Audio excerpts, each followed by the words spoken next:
Mr. Silent Channel. Kabanata 3201-3210. Ang labanan sa pagitan ng liwanag at kadiliman. Umuwi ka. Kinausap ni Yang Yiu si Tai at ang iba pang nasa likuran niya nang hindi lumilingon. Alam niyang isang himala ang kayang panghawakan ni Tai at kay Shen niyang hanggang ngayon. Kung babalik siya makalipas ang ilang araw, maaaring wala na ang buong Yunmen. Pagkatapos, pinatay ang 5 first level na Saint Dao sa isang welga, hindi nagpapahinga si Yang Yiu, tinitigan niya ang daan-daang libong Diyos sa kanyang harapan. Hindi sa takot siya sa daan-daang libong Diyos na ito, ngunit may malakas na aura sa mga taong ito. Pakiramdam niya ay nasa ikatlong antas sila ng Saint Dao. Walang alinlangan na itong ikatlong antas na malakas na Saint Dao na nagtatago sa karamihan ay maaaring ang utak sa likod ng pag-atake sa Yunmen Heavenly Court na may daan-daang libong mga Diyos sa pagkakataong ito. Ngayon, hinihintay ni Yang Yiu na lumabas ang taong ito. Kung tungkol sa daan-daang libong mga Diyos at 5 Saint Daos na nawasak, wala sila sa mga mata ni Yang Yiu. Ngunit ang mga taong ito ay na-i-blacklist sa kanyang isip, at hindi niya hahayaang umalis ang sinuman sa kanila. Ang Yunmen Heavenly Court at Daotong ay kakatatag pa lang, at ang mga apo na ito ay dumating upang sumalakay.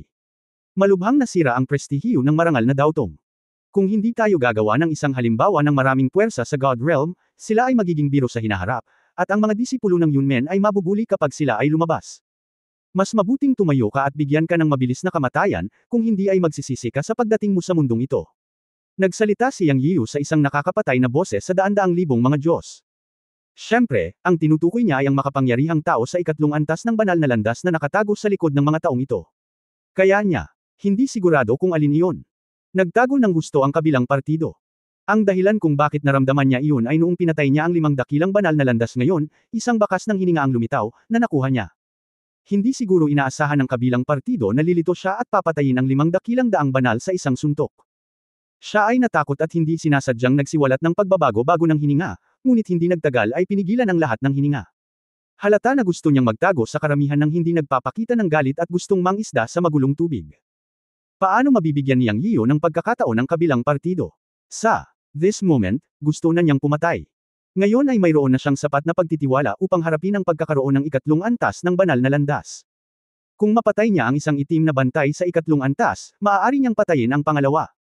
Bagamat siya ay isang saint sa unang antas, siya ang unang taong nagpatunay ng kanyang Dao sa modernong panahon, at pinatunayan niya ang kanyang Dao ng may puwersa, na malayo sa isang ordinaryong saint sa unang antas. Bagaman siya ay binugbog ni Qi Sheng Tiandi pagkatapos patunayan ang kanyang Dao, siya ay kanyang sariling tao, at si Qi Sheng Tiandi ay isang tunay na amo, kaya normal lang.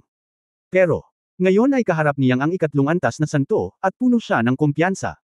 Hindi niya kayang talunin si Qi Sheng Tiandi, kaya hindi ba niya kayang harapin ang isang santo sa ikatlong antas? Sa oras na ito, daan-daang libong Diyos ang natakot sa lakas ni Yang Yian. Natulala sila on the spot. Paano nila ito haharapin pagkatapos patayin ang 5 master ng Saint Dao sa isang galaw? Nang magsalita si Yang Yian at lumabas, ang mga taong ito ay hindi tanga. Nag-react sila at napagtanto nilang hindi simple ang bagay na ito. Lahat sila ay mula sa malalaking puwersa sa God Realm, at sinundan nila ang mga ninuno ng kanilang mga pamilya. Hindi nila alam kung bakit sinalakay ng mga ninuno si Yunmen Tianting, kaya sumunod na lang sila sa kanila.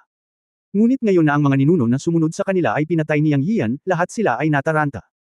Napatay sa ilang segundo ang 5 dakilang master ng Saint Dao. Sa kanila, ang pinakamataas na antas ng paglilinang ay ang ika-5 antas lamang ng Hidaw, at hindi marami sa kanila. Ang natitirang mga Diyos sa antas ng langit na Dao ay mga langgam lamang sa harap ni Yang Yian. Paano tayo lalaban?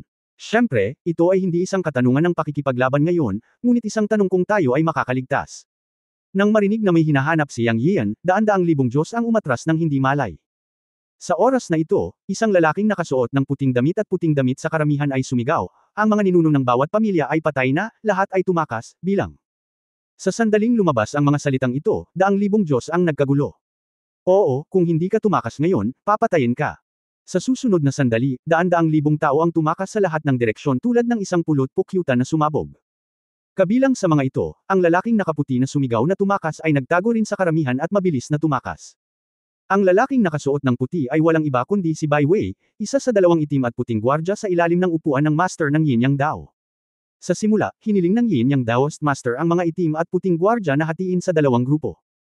Ang itim na gwardya ay pumunta sa sinaunang ilang upang hanapin si Yang Yiu at patayin siya, at hiniling sa puting gwardya na hanapin ang mga banal na puwersa sa ilalim ng Yin Yang Daoist School upang pumunta sa Yunmen Heaven. Kung bumalik si Yang Yiu sa Yunmen Heaven, ito ay isang magandang pagkakataon para patayin siya, at babalik din ang itim na gwardya. Kung si Yang Yiyo ay wala sa Yunmen, kung gayon ang puting gwardya ay haantong lamang sa mga tao upang salakayin si Yuntian. Gayunpaman, hindi papayag ang magkaroon ng madaling panahon si Yang Yiyo. Ang puting gwardya ay nag-organisa ng mga tao upang pakilyusan ang mga banal na puwersa sa ilalim ng Yin Yang Daoist School, na talagang tumagal ng ilang oras, at sa wakas ay dumating sa Yunmen Heaven para umatake. Sa hindi inaasahan, ang Yunmen Heaven ay masyadong matigas ang ulo at tumagal ng daan-daang taon, ngunit sila ang nangunguna sa lahat. Nang ibababa na nila ang South Gate ng Yunmen Heaven, talagang nagpakita si Yang Yiyo, at pinatay niya ang 5 dakilang santo sa isang putok. Tinakot nito ang puting gwardya. Siya at ang itim na gwardya ay parang mga anino sa ilalim ng upuan ng Yin Yang Daoist Master. Mula sa simula hanggang sa huli, wala silang balak na magpakita. Ang pagtatago sa likod ng mga eksena upang manipulahin at pagpaypayan ang apoy at maghasik ng kaguluhan ang siyang mahusay. Matapos lumitaw si Yang Yiyo, ang mga paraan na ipinakita niya ay masyadong malakas. Tinansya ni Bai Wei sa kanyang isipan na hindi siya kalaban para sa kanya, kaya sumigaw siya na tumakas sa karamihan at naghanda upang umatras. Hindi niya naisip na umasa sa natitirang daan-daang libong Diyos para harapin si Yang Yiyo. Ang pagsigaw ni Yang Yiyo kanina ay halatang naramdaman niya ang dati niyang aura at alam niyang nagtatago siya sa karamihan. Kung sisigawan niya ang lahat na maghiganti, walang alinlangan na ilantad niya ang kanyang sarili sa unang lugar, at ang pagsigaw na tumakas ay normal. Napatunayan ng mga katotohanan na tama ang pinili ni Bai Wei. Isang sigaw ng pagtakas ang naging sanhi ng pagsabog ng daan-daang libong mga Diyos at tumakas sa lahat ng direksyon. Sa ganitong paraan, may tatago niya ang kanyang aura sa karamihan at mabilis na makatakas. Hindi siya mahanap ni Yang Yiyo. Ngunit sa katunayan, minamaliit ni Bai Wei si Yang Yiyo. Haha, gusto mong tumakas? No way. Tumawa si Yang Yiyo. Sa kanyang teritoryo, imposibleng makatakas. Sa katunayan, nakakita siya ng figure sa unang pagkakataon. Siya. Alam din na ang layunin ng taong ito ay makatakas sa kaguluhan. Ngunit hindi niya hahayaang makatakas ang sinuman. Biglang lumipad, pumunta siya sa langit sa itaas ng South Heaven Gate, at umungal si Yang Yiyo. Ang swerte ay idinagdag sa katawan, at ang mundo ay naharang. Siya ay umungal, iwinagayway ang kanyang mga kamay, at ang gintong liwanag ay bumungad sa kanya. Libu-libong gininto ang ilaw ang lumipad pa rin ng libu-libong milya ang layo sa isang iglap. Ang mga makukulay na haligi ng swerte ng Yunmen Daoist Sect ay pinakilos niya, at idinagdag ang mga ito sa kanyang katawan, na agad na hamarang sa mundo sa loob ng 1,000 milya. Ito ang dakilang tungkulin ng swerte at langit at lupa, at bilang isang Daoist Master. Maaari itong gamitin ng natural. Bukod dito, pinatunayan ni Yang Yiyo ang tao ng may puwersa, at ang kanyang pag-unawa sa iba't ibang puwersa sa pagitan ng langit at lupa ay higit pa kaysa sa pangkaraniwang tao. Hanggat siya ay handa, maaari niyang pakilyusan ang lahat ng puwersa sa pagitan ng langit at lupa para sa kanyang sariling paggamit anumang oras. Sa pagpapala ng makalangit na haligi ng swerte, pinakilos niya ang enerhiya ng langit at lupa sa loob ng radius na 1,000 milya upang bumuo ng 1,000 milyang hadlang, ganap na tinatakan ang langit at lupa. Sa sumunod na sandali, malamig na sumangot si Yang Yiyan, at ang Green Willow Divine Tree sa kanyang kamay ay sumambulat sa maningning na banal na liwanag, naglunsad ng isang panig na patayan laban sa daan-daang libong mga Diyos na tumatakas sa lahat ng direksyon. Ang paggamit ng Green Willow Divine Tree para patayin ang mga Diyos na ito ay parang paggamit ng butcher knife para pumatay. Bilang lumitaw ang Green Willow Divine Tree, ang mga hiyawan ay yumanig sa kalangitan. Ang ilang mga tao ay hindi man lang sumigaw, at sila ay naging abo at nalipol sa ilalim ng kapangyarihan ng Green Willow Divine Light. Sinalakay ni Yang Yiyan ang layuning pumatay. Dahil ang mga taong ito ay dumating upang salakayin ng Yunmen, dapat silang maging handa na mamatay. Sa kabilang banda, kung hindi siya magpapakita ngayon, daan-daang libong mga disipulo at kamag-anak ng Yunmen ang mamamatay. Sa pag-iisip nito, iwinagayway ni Yang Yiyan ang Green Willow Divine Tree, at sa bawat suntok, libu-libong Diyos ang naging abo. Sa wala pang 10 paghinga, daan-daang libong Diyos ang napatay niya. Siyempre, may nakatayo ding lalaking nakaputi. Alam ni Yang Yiyan na ang taong ito ay ang ikatlong antas na strongman ng Saint Dao na nakatago sa karamihan. Casual niyang iwinagayway ang Green Willow Divine Tree. Ang mga Diyos na ito ay mamamatay, ngunit ang Saint Dao strongman ay hindi mamamatay at may kakayahang labanan ang pag-atake ng Green Willow Divine Tree. Humakbang si Yang Yiyan sa kawalan at naglakad patungo sa lalaking nakaputi. Sa pagtingin sa kasuotan ng lalaking nakaputi, naisip ni Yang Yiyan si He Wei sa kanyang isipan, dahil pareho ang suot ng dalawa maliban sa kulay. Walang duda na ang lalaking ito na nakaputi ay pinadala rin ng Yin Yang Daoist Master. Nasa ilalim ka ba ng Yin Yang Daoist Master? Dahan-daw ang tanong ni Yang Yiyan. Ang berdeng ilaw ng Green Willow Divine Tree sa kanyang kamay ay kumislap.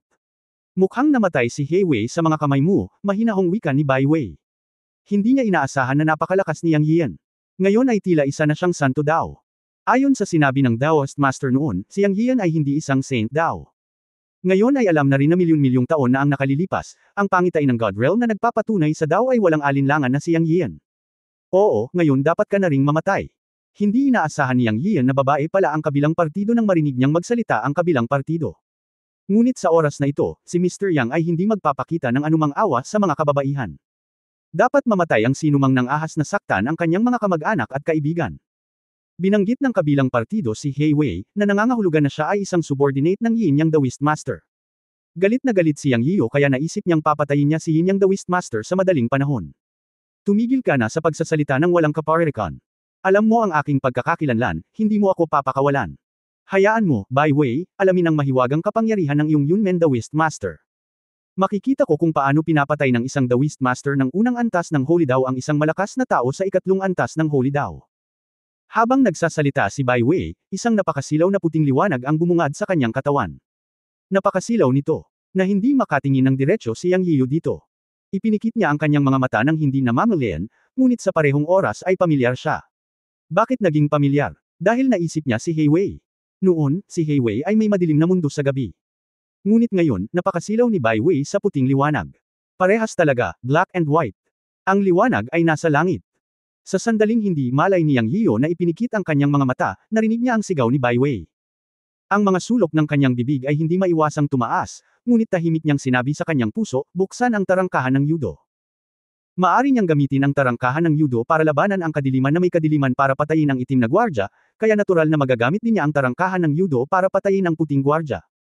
Inaasahan ni Yang Yiyo ang tunggalian sa pagitan ng liwanag at kadiliman. Si Bai Wei ay handang lumaban ng desperado. Malaki ang tiwala niya sa kanyang liwanag sa kalangitan. Ito ay isang ganap na maliwanag na mundo para sa kanya. Napakasilaw sa mundong ito na ang liwanag ng iba ay magiging bulag. Ngayon ay ginamit niya ang trick na ito ng direkta kay Yang Yiyo. Ngunit sa susunod na sandali, nakita ni Bai Wei ang isang itim na spot na lumilitaw kung saan si Yang Yiyo ang sentro, na palaki ng palaki. Sa isang iglap, nilamon talaga nito ang liwanag niya. Sa susunod na sandali, si Bai Wei ay natakot nang malaman na ang kanyang liwanag ay nawala, at siya ay ganap na nasa walang katapusang kadiliman. Kabanata 3202, ang araw at buwan ay bumalik sa kanilang posisyon, kumpleto ang langit at lupa. Sa gate ng Nether capital ni Yang Yiyo, si Bai Wei ay lubos na natakot. Ang kanyang mahiwagang kapangyarihan ay talagang kapareho ng kay Hei Wei, ang pagkakaiba lang ay kadiliman. Para kay Bai Wei, na umasa sa maliwanag na mundo para sa kanyang mahiwagang kapangyarihan at palaging nasa liwanag, ang kadiliman ay kabaligtaran. Hindi niya naisip kung ano ang magiging pakiramdam ng nasa dilim. Dahil ang kanyang dakilang ambisyon ay ibinigay sa liwanag, siya ay sumasalungat sa kadiliman mula noon.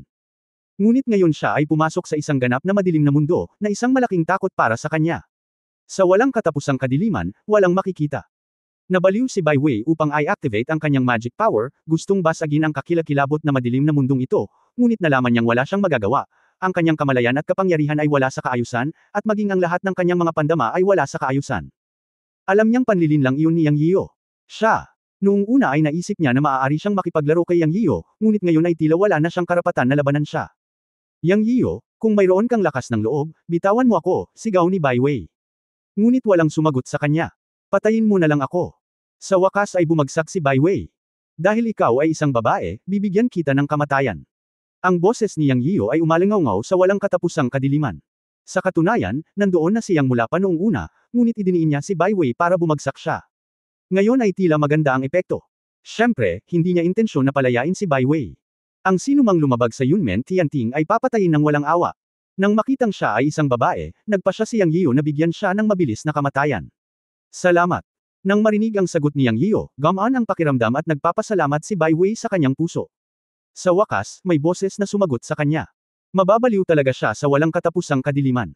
Hindi niya hiniling kay Yang Yiyo na palayain siya, dahil alam niya kung ano ang ibig sabihin ng pag-atake kay Yunmen Tianting. Kahit na ang Yunmen ay isang bagong tatag na sekta, ito rin ang pinakamataas na puwersa sa God Realm, at ito rin ang maalamat na sentral na sekta. Ang katayuan nito ay mas mataas pa rin sa iba pang apat na sekta. Sa ilang aspeto, ang hitsura ng isang sekta ay mas mahalaga kaysa anupaman.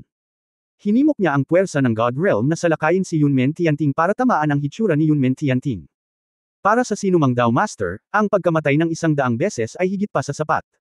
Karapat-dapat kang mamatay, malamig nang umuso si Yang Yiyo. Alam ko. Mapait na sinabi ni Bai Wei, hihintayin mo ang paghihiganti ng Yin Yang Dao Master. Kahit ang ibang Dao Master sa God Realm ay hindi hahayaang lumaki ang iyong Yunmen Daoist lineage. Ang sitwasyon ng pag-atake sa Yunmen ngayon ay mangyayari muli sa hinaharap, walang katapusan. Hanggang sa ang huling ilang Dao Masters ay personal na kumilos, at hindi ka makakatakas kahit minsan, hahaha.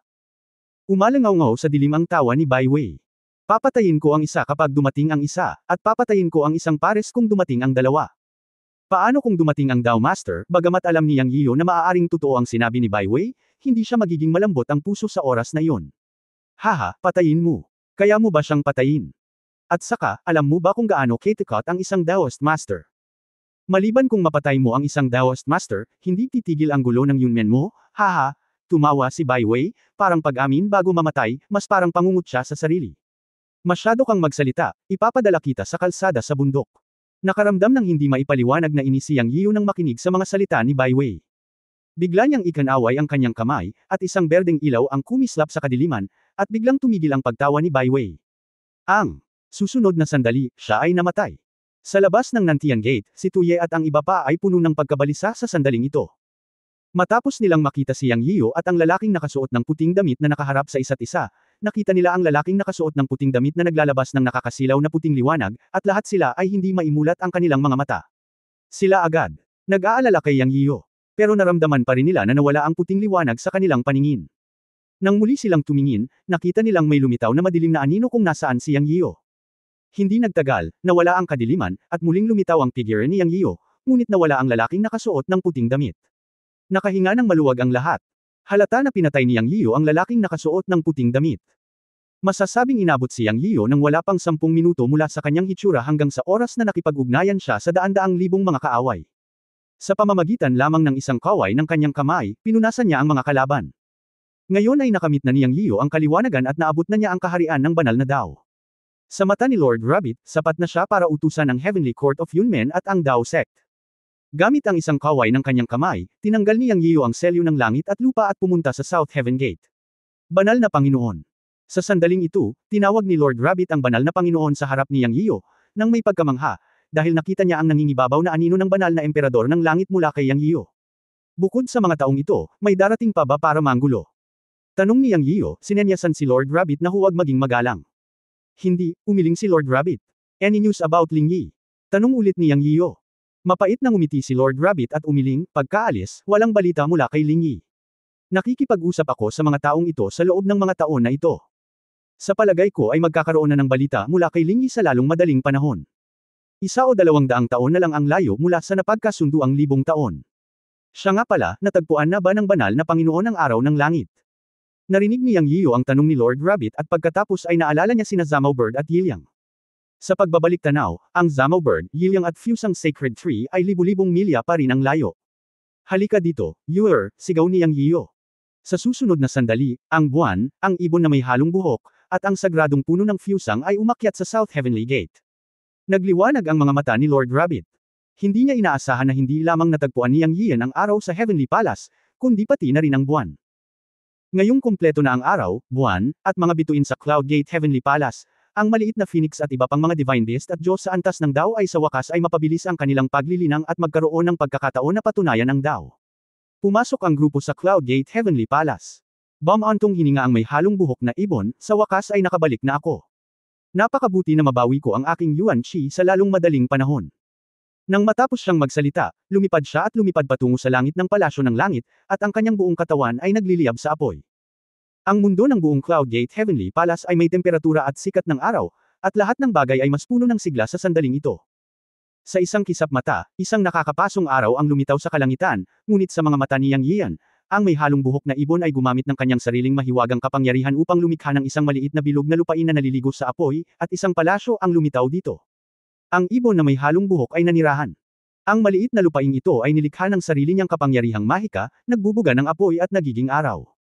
Sa pagkakataong ito, ang may halong buhok na ibon ay hindi gumamit ng sarili nitong katawan upang maging araw, ngunit itinayo ito gamit ang mahiwagang kapangyarihan, na natupad sa kanyang sarili. Naramdaman ni Yang Yiyan na ang kapangyarihan ng langit at lupa sa Yunmen Tianting ay umalangaw sa may halong buhok na ibon. Pagkatapos ay lumipad din ang sagradong puno ng Fusang at dumaong sa tabi ng palasyo. Ang sagradong puno ng Fusang at ang Golden Crow ay nagpupuno sa isa't isa at makakamit ang kanilang sariling tagumpay sa hinaharap. Para sa Yunmen, mainam din na magkaroon ng isang sagradong puno na may likas na espiritual na mga ugat. Kuya Yun, pupunta rin ako. Bumalik na ang buwan sa langit. Yu Yuer ay gumawa ng isang hakbang at lumipad sa kalangitan, kasama ang magkahalong buhok na ibon sa silangan at kanluran. Ang mundo ay napuno ng pilak na liwanag, at mayroong malamig at malambot na hininga na pumupuno sa Yunmen Tianting, na nagpapaginhawa sa lahat. Ang sitwasyon ng buwan ay katulad ng sa ibong may halong buhok. Ito ay naging isang maliit na lupain na may nagniningning na pilak na ilaw, at isang pilak na palasyo ay lumitaw din at nanirahan dito. Nang bumalik ang buwan, ang mundo ng Yunmen Tianting, ang araw, ang buwan at ang mga bituin ay nagniningning sa isa't isa, at isang kakaibang hininga ang lumitaw. Pinatahimik nito ang mga tao, na para bang umabot sa rurok ang enerhiya sa pagitan ng langit at lupa. Masayang sinabi ni Lord Rabbit, ang araw, buwan at mga bituin ay perpekto. Mula ngayon, ang paglilinang ng mga disipulo ng Yunmen Heaven ay magiging mabilis, at magkakaroon ng mga pagkakataon para sa pag-unawa sa antas ng hidaw. Kung walang hindi inaasahang mangyayari, ang pangalawang saint daw ay ipanganak sa aking Yunmen Heaven sa susunod na 1,000 taon. Om! Sa sandaling matapos magsalita si Lord Rabbit, isang dagandong ang bumangon sa Yunmen Heaven. Ngumiti si Yang Yian at sinabi, natatakot ako na hindi na natin kailangang hintayin ang susunod na 1,000 taon. Ipanganganak na ngayon ang pangalawang saint daw. Kabanata 3203, ang pagpasok ng Reyna sa pagkabanal. Matapos magtipon ng araw, buwan at mga bituin sa Cloud Gate Heavenly Court, may naganap kaagad na epekto. Goddess of Colors ang naging unang benepisyaryo. Gayunpaman, ang Goddess of Colors ang unang nag-trigger ng pangitain na patunayan ang daan patungo sa langit at lupa, na makatwiran din. Siya ay isang semi-santo sa kanyang sariling paglilinang, at maaaring pumasok sa daan ng santo anumang oras ng kalahating hakbang ang layo. Bilang karagdagan, ang Goddess of Colors ay isa ring reviver na may mga alaala ng kanyang nakaraang buhay, kaya natural na mas mabilis ang kanyang pag-unlad sa paglilinang kaysa sa iba. Ngunit pagkatapos ay muling nag-alala si Yang Yiyo. Mayroong tatlong mga paraan upang patunayan ang paraan, at wala sa kanila ang naging madali. Karaniwan, papatayin ng isa ang tatlong kataas-taasang nilalang at kalimutan ang tungkol sa mga emosyon, nagiging isang taong walang emosyon. O ito ay isang dakilang hangarin ng merito at kabutihan, na katumbas ng pagbebenta ng ilang aspeto ng sarili sa daan ng langit. Kahit na ang paraan ng pagpapatunay ng paraan ay matagumpay, ito ay katumbas din ng pagiging mahigpit na pinaghihigpitan. Ang pagpapatunay sa daan ng may puwersa ay ang pinakamahirap na paraan. Ang huling dalawang paraan, sa opinyon ni Yang Yiyo, ay may depekto. Kaya siya ay nag-aalala na ang Diyosa ng mga kulay ay tatahakin ang landas ng pagpatay sa tatlong bangkay o patunayan ang daan ng may merito at kabutihan. Sa oras na ito, tila nakita ni Lord Rabbit ang kanyang pag-aalala at sinabing, si Niang Shen ng Kai ay isang pangunahing tauhang babae. Pinatutunayan niya ng may lakas ang Dao. Ang problemang inaalala mo ay hindi mangyayari. Natigilan si Yang Yiyo nang marinig niyang nagsalita si Lord Rabbit, at tumingin kay Lord Rabbit. Ang ibig niyang sabihin, paano mo nalaman? Ngumiti si Lord Rabbit at sinabi, kung ito ang landas ng pagpapatunay sa Dao sa pamamagitan ng pagpugot sa tatlong bangkay o ang landas ng dakilang merito at dakilang ambisyon, para kay Niang Shen ng Kai, na gumising sa kapangyarihan at alaala ng kanyang nakaraang buhay, matagal na sana niyang nakamit ang Dao. Kung tutuusin, siya ay isang santo sa kanyang nakaraang buhay, kaya bakit kailangan niyang maghintay ng mahabang panahon sa realm? Ngayong nakamit na niya ang Dao, masasabi lamang na matagal na siyang handa na tahakin ang landas ng pagpapatunay sa Dao ng may lakas. Ngayong nagtipon na ang araw, buwan at mga bituin ng Yunmen Heavenly Court, naramdaman ang panlabas na Dao, ang kapaligiran at ang langit at lupa ay nakabuo ng isang kumpletong operasyon, at hindi nakakagulat na nakamit niya ang Dao sa pagkakataong ito. Habang nag-uusap ang dalawa, isang banal na liwanag ang sumikat mula sa langit sa itaas ng Yunmen Heavenly Court at bumagsak kay Niang Shen ng Kai. Sa sandaling ito, sa wakas ay naramdaman ni Yang Yiyo na ang lahat ng uri ng puwersa sa pagitan ng langit at lupa ay nagtatagpo patungo kay Niang Shen ng Kai. Sa oras na ito, sigurado siya na talagang pinatutunayan ng Diyosa ng mga kulay ang Dao ng may puwersa, ngunit medyo nalilito siya. Bakit niya naramdaman na ng tipunin ng Diyosa ng mga kulay ang kapangyarihan ng langit at lupa upang patunayan ang Dao, ito ay medyo mahina kaysa noong pinatunayan niya ang Dao. Ang eksaktong aura ng enerhiya ay naramdaman lamang ng kalahati ng kanya. Hindi ito nagmamadaling lumabas. Noong panahong iyon, noong pinatutunayan niya ang Dao, nang matipon niya ang kapangyarihan, naramdaman niya ang kapangyarihan at momentum ng napakalaking kapangyarihan. Ngayon ay iniisip ko na ang patunay ng lahat ng Dao ay iba, o ito ay may kaugnayan sa sariling talento at potensyal. Ngunit anuman ang mangyari, sa wakas ay nagawa na ni Yunmen ang pangalawang santo na nagpatunay sa Dao mula pa sa kanya, na isang malaking kagalakan. At ang patunay ng Diyosa ng mga kulay sa Dao ngayon ay may malaking kahalagahan. Ito ay matapos matalo ang kalaban, at pagkatapos ng araw, buwan at mga bituin ay nagtipon sa Yunmen Heavenly Court. Ito ay isang malaking kagalakan. Ang mga mata ng lahat ng mga Diyos sa buong Yunmen ay nahulog sa Diyosa ng mga kulay, na may pagkamangha, inggit, at pagkahumaling. Alam ni Yang Yian na pagkatapos ng araw na ito, ang patunay ng Goddess of Colors ng Dao ay tiyak na magbibigay sa mga disipulo ng Yunmen ng pag-asa at pag-asa na magsikap pa. Dahil alam ng lahat na kung may una, magkakaroon ng pangalawa. Ang banal na landas ay ang pinakatuktok ng lahat ng paglilinang ng mga Diyos. Siyempre, ang daan patungo sa ikasyam na antas ng banal na landas ay mahaba, ngunit ang kinakailangan ay upang makapasok sa banal na landas. Ang pagpasok sa banal na landas ay nangangahulugan ng pagiging santo. Ang tunay na walang kamatayang banal na landas ay isang transcendent na pag-iral. Sa sandaling ito, ang Diyosa ng mga kulay ay naliligo sa banal na liwanag ng landas. Alam ni Yang Yiyo na binabago niya ang kapangyarihan ng batas at chi sa kanyang katawan, at kapag natapos na ang pagbabago, siya ay magiging isang tunay na santo. Personal niyang naranasan ang karanasang ito. Sa sandaling ito, daan-daang libong mga disipulo sa buong Yunmen ang nakatuon sa Diyosa ng mga kulay. Sa katunayan, para sa kanila, ang pagmamasid sa landas ay isang bihirang pagkakataon. Tulad ng pagmamasid sa kapigatian. Ngunit kumpara sa kapigatian, ang landas ay walang anumang panganib, ngunit pinagpala ng makalangit na dao. Sa pagsasalita tungkol dito, sa wakas ay natuklasan ni Yang Yiyo kung bakit ang Diyosa ng mga kulay ay mas mahina kaysa sa kanya sa landas. Una, may kinalaman ito sa potensyal ng personal na pangangatawan, at pangalawa, hindi tama ang venue. Siya ay nasa sinaunang prehistoric na mundo, sa labas ng Heavenly Dao, at naranasan ang masakit na binyag ng prehistoric power. Ang kanyang banal na liwanag na pagpapala ng landas ay nagmula sa dakilang Dao, mula sa kaguluhan. Sa sandaling ito, ang Goddess of Colors ay nasa Heavenly Palace of Yunmen, na siyang kaharian din ng mga Diyos. Ito ay nasa ilalim ng Heavenly Dao, at ang Great Dao ay natural na mas mataas kaysa sa Heavenly Dao. Ang Divine Light ng Goddess of Colors ay nagmumula sa operasyon ng Heavenly Dao, kaya normal lang na mahina ang momentum. Pagkatapos ng lahat, iisa lang ang Yang Yiyo sa mundo. Walang pangalawa. Sa anumang kaso, ang patuto ng Goddess of Colors sa pagkakataong ito ay itinuturing na isang pag-asa para sa mga disipulo ng Yunmen. Maaari itong isipin na pagkatapos ng araw na ito, ang mga disipulo ng Yunmen ay magsisikap na magsanay. Sino ang hindi gustong ituloy ang isang mas malakas na kapangyarihan at kaharian? Sino ba ang ayaw na parangalan bilang isang santo? Walang Diyos ang makakalaban sa napakalaking toksong ito. Lumipas ang oras. Walang kamalay-malay, nalaman ng lahat na biglang nagdilim ang langit. Sa oras na ito, tumangala ako at nakita kong lumulubog na ang araw. Pagkaraan ng ilang sandali, sumikat ang buwan. At lumubog ang gabi. Ang langit ay puno ng mga bituin. Mayroong hindi mabilang na mga bituin na nagniningning sa abot tanaw ng mundo ng Yunmen Heaven, na napakaganda. Nagpatuloy ang binyag ng Diyosa ng kulay. Unconsciously, nawala ang buwan. At isang sinag ng puti ang lumitaw sa silangan. Ito nga ay ang Holy Sun Artifact, at ang lilang hangin ay nagmula sa silangang kalangitan. Nagsimula ang isang bagong araw. Nang sumikat ang araw sa lahat, umalangaw din ang isang dagandong sa Yunmen Heaven. Ang banal na liwanag ng Diyosa ng kulay ay naglaho, at napalitan ng isang presyon na nagpahirap sa lahat. Ang ilang mga alagad na may mahinang paglilinang ay hindi napigil ang lumuhod sa harap ng panggigipit ng Diyosa ng kulay. Ito ay isang natural na hininga ng isang mataas na antas na Diyos, na may natural na epekto sa pagpigil sa mga mababang antas na Diyos. Sa sandaling ito, pinag-iisipan ni Yang Yiyo ang pagsikat ng araw sa silangan.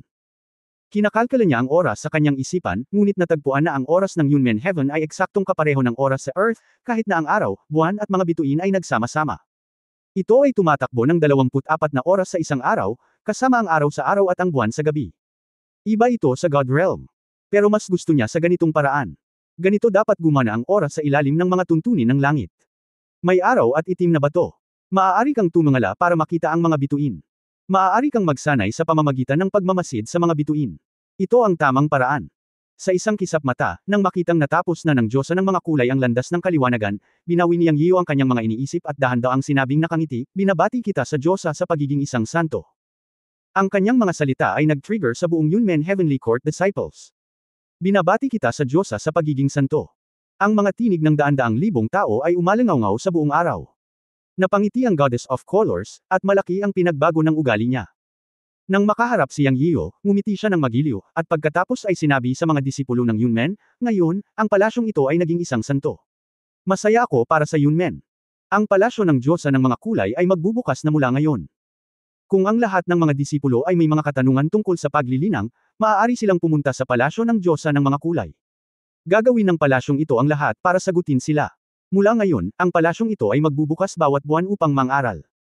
Umaasa ako na ang aking Yunmen Heavenly Court ay magiging malakas at lahat ng mga disipulo ay patunayan ang paraan sa lalong madaling panahon. Diyosa, maawa ka. Sa pagkakataong ito maraming mga alagad ang kusang nagpasalamat. Ito ay isang magandang pagkakataon at isang malaking kapalaran para sa isang santo upang mang-aral. Paanong hindi natin siya pasasalamatan?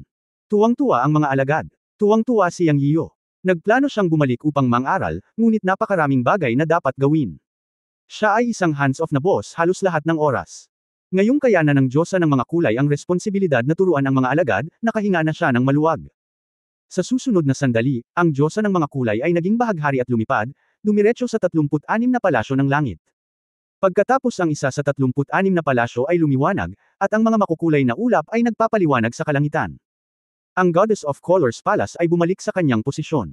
Ito ay isang pagpapala para sa ating Yunmen Heavenly Palace. Napabuntong hininga si Lord Rabbit, puno ng saya ang kanyang matandang mukha. Kuya, magsasanay ako, lumapit si Monkey Doodle, sabi at lumipad palayo. Bago pa makapag-react si Yang Yiyo. Lumipad din ang maliit na phoenix at sinabing, Kuya, pupunta rin ako. Ako rin, nakakapanghina ng loob, gusto ko ring maging santo. Si Dower ay humarap kay Yang Yiyo at lumipad palayo. Pagkatapos ang Guya, Loach, at Cloud Thunder Beast ay isa-isang lumipad.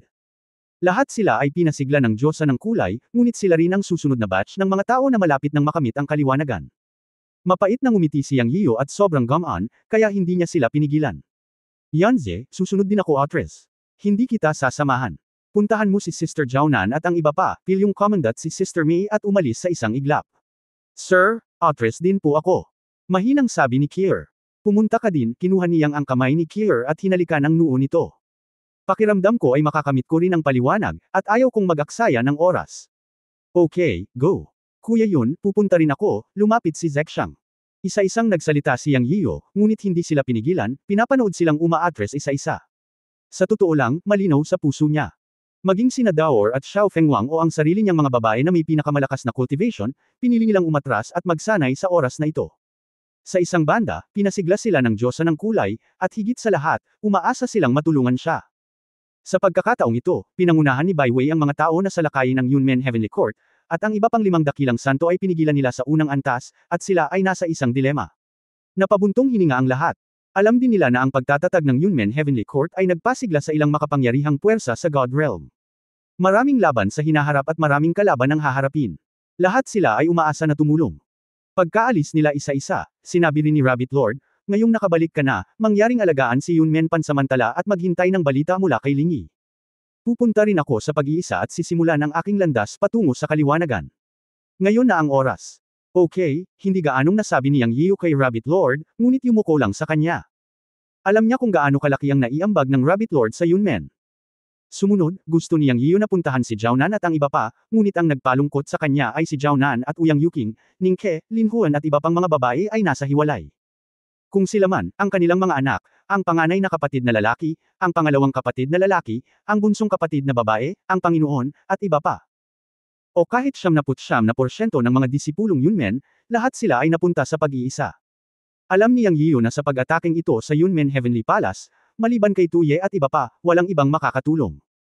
Sa katunayan, ang kanilang paglilinang ay masyadong mababa at hindi sila maaaring makatulong, kaya ang lahat ay nakaramdam ng hindi komportable at pinipigilan ang kanilang hininga. Matapos magtipon ng araw, buwan at mga bituin sa palasyo ng langit at ang kapaligiran ng paglilinang ay lubos na napabuti, natural nilang piniling magsanay sa pag-iisa, na gustong makalusot at tumulong. Sinabi ni Yang Yiyo sa kanyang sarili, sa gayong mga kamag-anak, kaibigan, at disipulo, kahit na mamatay ako isang araw, hindi ako magsisisi. Anong kalokohan ang pinagsasabi mo na mamatay o hindi, isang malambing na boses ang umalangaw-ngaw sa kanyang isipan. Natigilan si Yang Yiyo. Boses iyon ng Goddess of Colors. Sa isang pag-iisip sa kanyang isip, siya ay direktang lumipad sa Color God Palace. Ang buong Yunmen ay nasa pag-iisa, at nalaman niyang ang Color God Palace lang ang maaari niyang puntahan. Kabanata 3204, bayaran mo ang utang mo sa akin. Naalala ko na kinausap ni Lord Rabbit si Lingyi noon.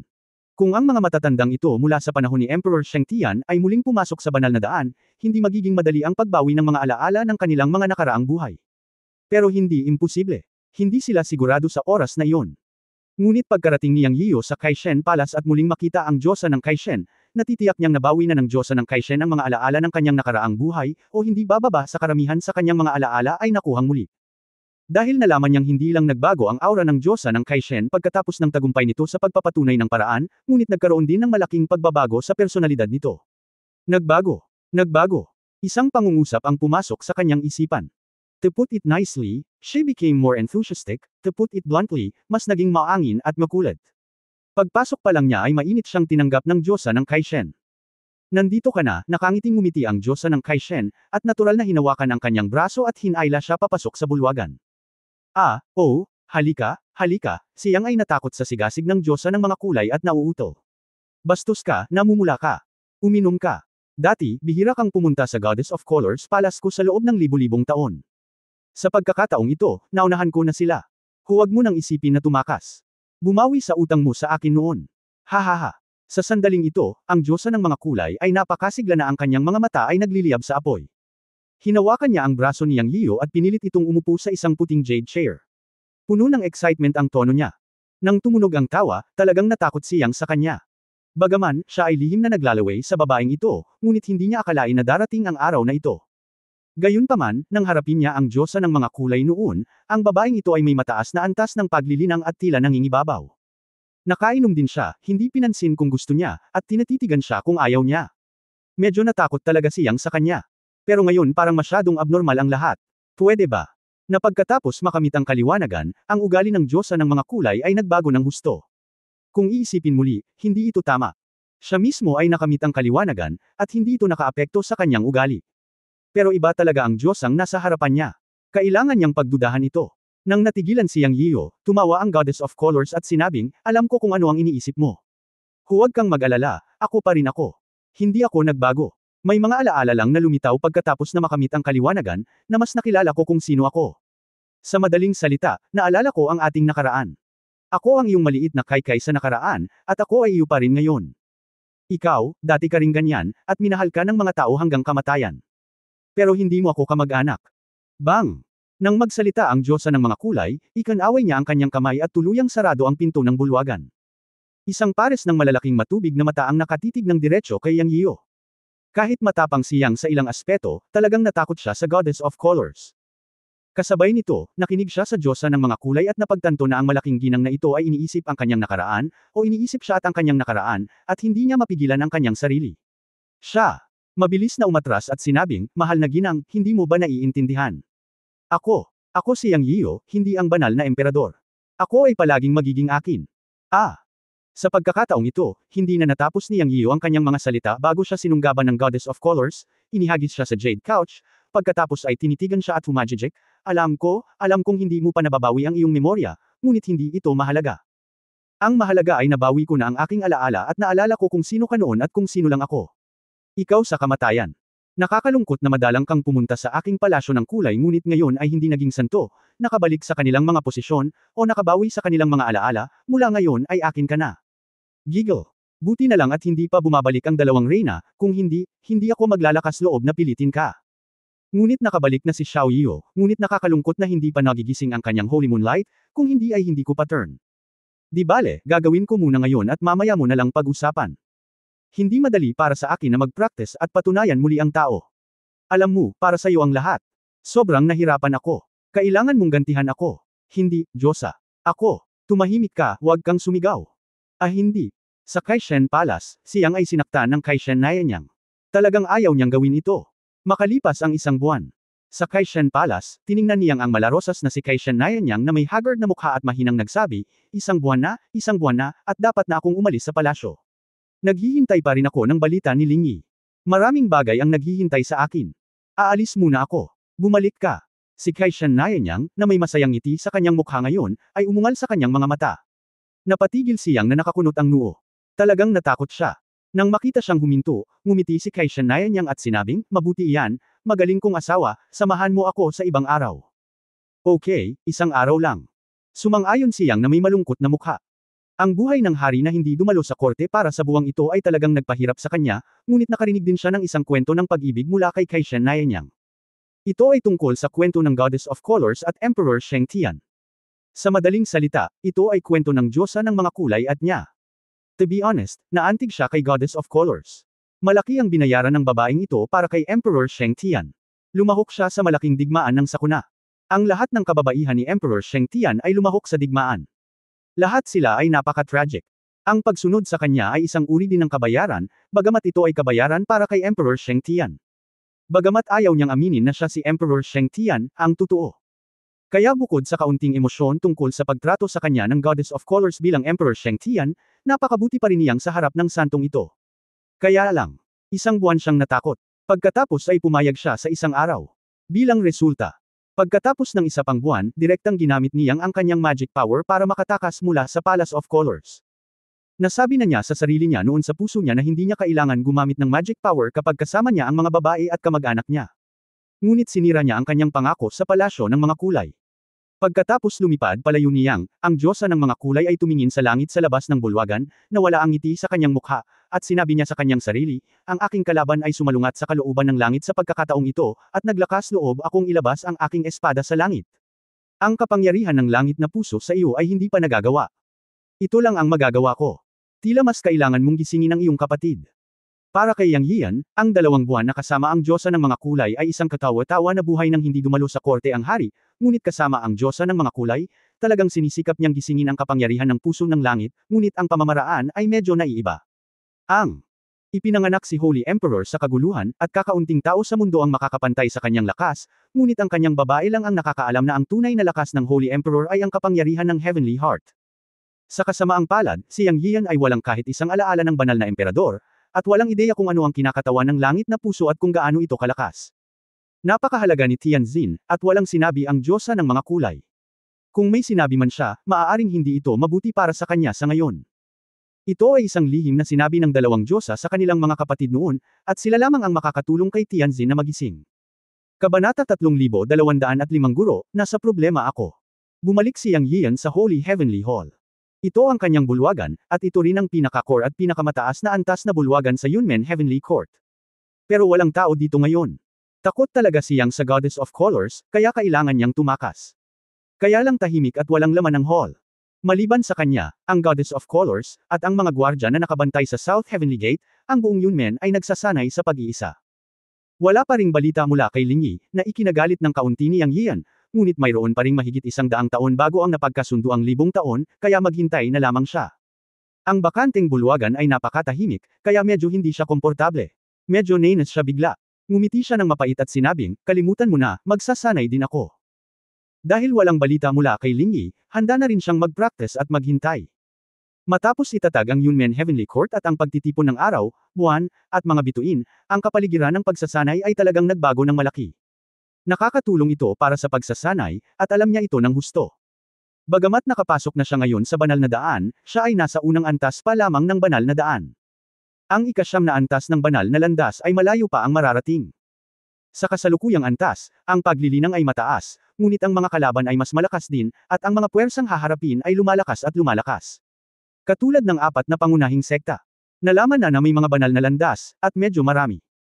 Ito ay makikita mula sa katotohanan na ang Yin Yang Daoist Master ay nagpadala ng Black Guard at ang White Guard na ang Yin Yang Daoist Master ay maaaring magpadala ng 2 tao ng random sa 3 antas ng Holy Path. Sino ang nakakaalam kung gaano karaming mga banal na landas ang mayroon, at anong antas ang mga ito? Ang pinakakinatatakutan niya ay ang antas ng Daoist Master, at hindi niya alam kung anong antas ng Holy Path ang Daoist Master.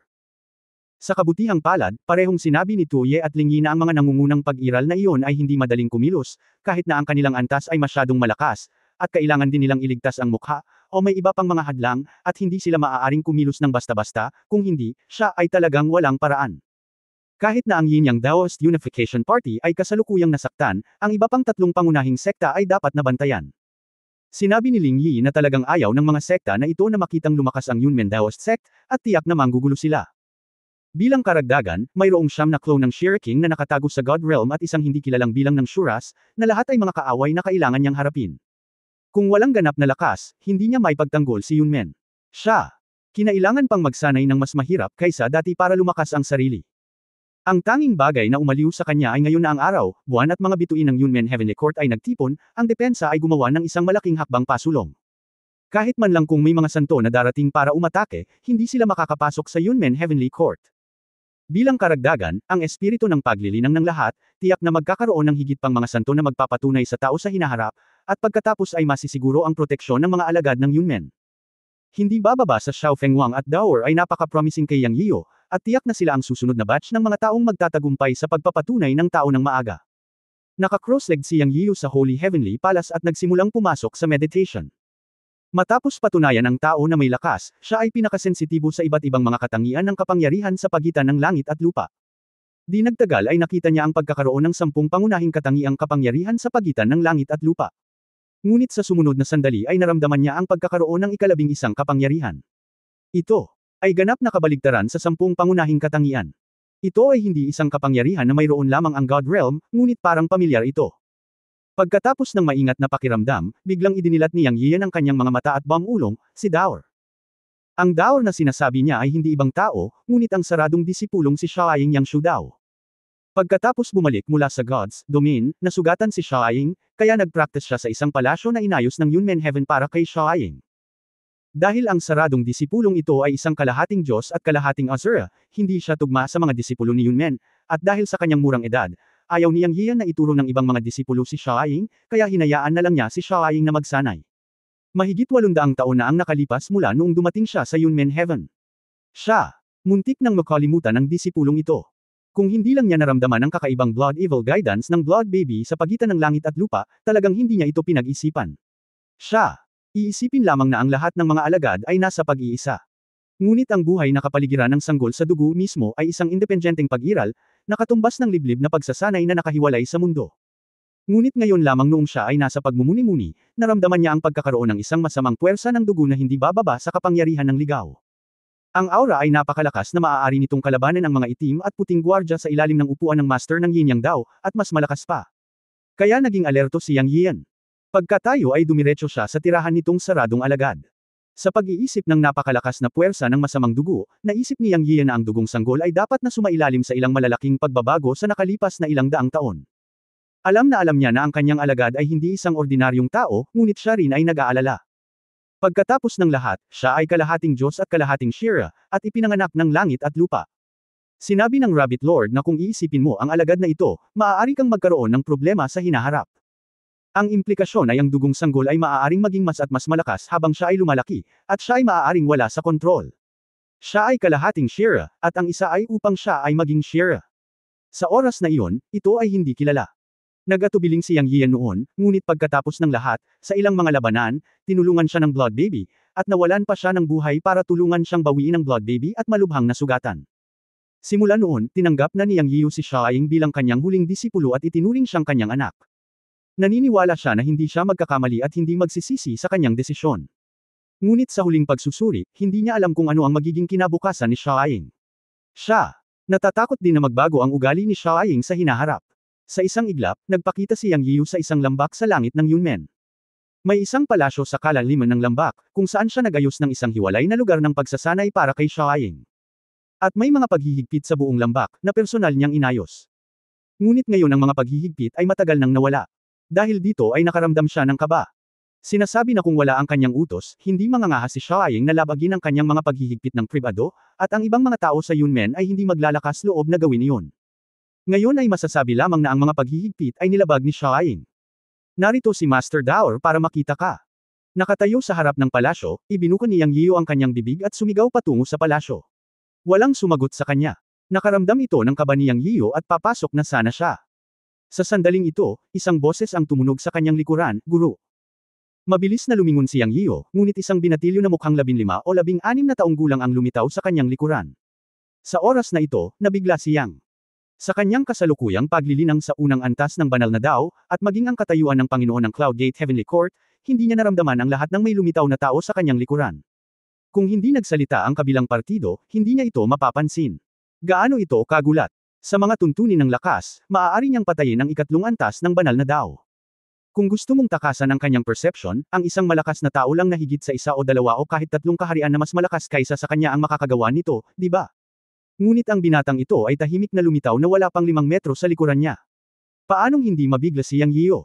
Ang isang malapit na tingin sa unang tingin ay naging pamilyar sa kanya. Pulang-pula ang kutis at mukha ng bata, at nakasuot ito ng 2 pigtails at pulang beliban, nakatayo tulad ni Neza, sinisipsip ang kanyang mga kamay. Nang tumingin si Yang Yiu, nakita niya na ang mga mata ng bata ay kumikinang na pula. Ikaw.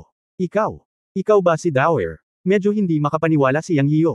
Mahigit 800 taon na ang nakalilipas, ang sanggol na may dugo ay 2 o 3 taong gulang pa lamang, ngunit ngayon ay parang 15 o 16 na taong gulang. Kung hindi niya siya tinawag na master, at sinabi sa kanya ng kulay ng balat, pananamit, at duguan niyang aura na ito na ang huling disipulo niyang si Yang Shu Dao, hinding-hindi ito maniniwala ni Yang Yian. Oo, ako si Master. Halos 1,000 taon na ang nakalipas. Bakit hindi mo ako pinuntahan? At bakit mo gustong isil itong lambak? Ang Blood Infant, na lumaki hanggang 15 o 16 na taong gulang, ngayon ay nakaharap kay Yang Yian na may ilang mga katanungan at hinanakit, at ang kanyang mga mata ay kumikislap ng dugo. Natahimik si Yang Yian nang marinig niya ang pagtatanong ng kanyang disipulo. Hindi siya nakaimik. Inayos nga niya ang Blood Infant dito. Bilang karagdagan sa takot na iba ang tingin ng ibang mga disipulo ng Yunmen sa Blood Infant, nag-aalala rin siyang na kung wala na siya sa Yunmen, ang pagkakakilanlan ng Blood Infant bilang isang half-Asura ay magiging problema. Kung siya ay pinagbawalan sa lambak, ito ay tulad ng pagkulong sa alagad na ito dito. Ang isang bata ay 2 o 3 taong gulang lamang nang siya ay pumasok. Siya ay nanatili sa lambak na ito nang mag-isa sa loob ng 8 o 900 taon. Hanggat may iniisip siya, magiging malungkot siya. Ang sama ng loob na pagtatanong ng Blood Infant sa sandaling ito ay nakonsensya kay Yang, at hindi niya alam kung paano sisigot. Pakiramdam niya ay hindi tama ang aura ng sanggol na may dugo, masyadong hindi matatag, minsan malakas, minsan mahina, at dugong kasamaan ang pumapalibot sa buong katawan. Mabilis niyang sinabi, "Dower, kasalanan ito ng guro. Ilang taon nang wala ang guro at hindi siya pinupuntahan. Sa katunayan, nami-miss ka rin ng guro at humihingi ng tawad sa iyo. Siya nga pala, binigyan ka ng guro ng regalo sa pagkakataong ito." Inikat ni Yang Yian ang kanyang kamay at isang puting sungay ang lumitaw sa kanyang kamay. 9 metro ang haba at 3 metro ang kapal, ngunit pinadalisay niya ito hanggang isang talampakan ang laki at ibinigay sa dugong sanggol. Ang sungay na ito ay ang sungay ng 6 na mata na unicorn na pinatay noong sinaunang panahon. Kinuha niya ang 6 na mata at ang sungay sa oras na iyon, at inihanda ang sungay para sa sanggol na may dugo, at ang 6 na mata ay mga regalo para sa iba pang mga bata bilang mga kasangkapan sa mahika. Bagamat sinabi niyang sa dugong sanggol na labag sa kanyang kalooban na namiss niya ito, totoo ang Reg Along sungay. Hindi siya dumating upang makita ang saradong disipulo sa unang pagkakataon dahil nakilala niya si Bai Wei at ang kanyang mga tauhan na umaatake sa Yunmen Tianting sa sandaling bumalik siya, at pagkatapos ay pinahirapan siya ng Diyosa ng kulay at nakalimutan ang tungkol dito. Sa totoo lang, gusto niyang ang kanyang disipulong si Xiaoying mula sa kaibuturan ng kanyang puso. Nang makita na si Xiaoying ay sama ng loob at hindi matatag, si Yang Yian ay hindi nang ahas na pukawin siya at maaari lamang siyang hikayatin sa pamamagitan ng damdamin. Nang ibigay ni Yang Yian ang unicorn sa kanyang kamay, taos-puso siya sa sandaling ito. Xiaoying. Hindi umabot para kunin. Tumingin siya kay Yang Yian at pagkatapos ay sa unicorn. Unti-unting hamupa ang masamang kapangyarihan ng dugo sa kanyang katawan. Ang liwanag ng dugo sa kanyang mga mata ay unti-unting nawala at naging maliwanag. Sa wakas ay inabot niya ang Reg Along unicorn na iniabot ni Yang Yian. Tumingin kay Yang Yian, sinabi niya, "Guro, ako. Nagkaproblema ako."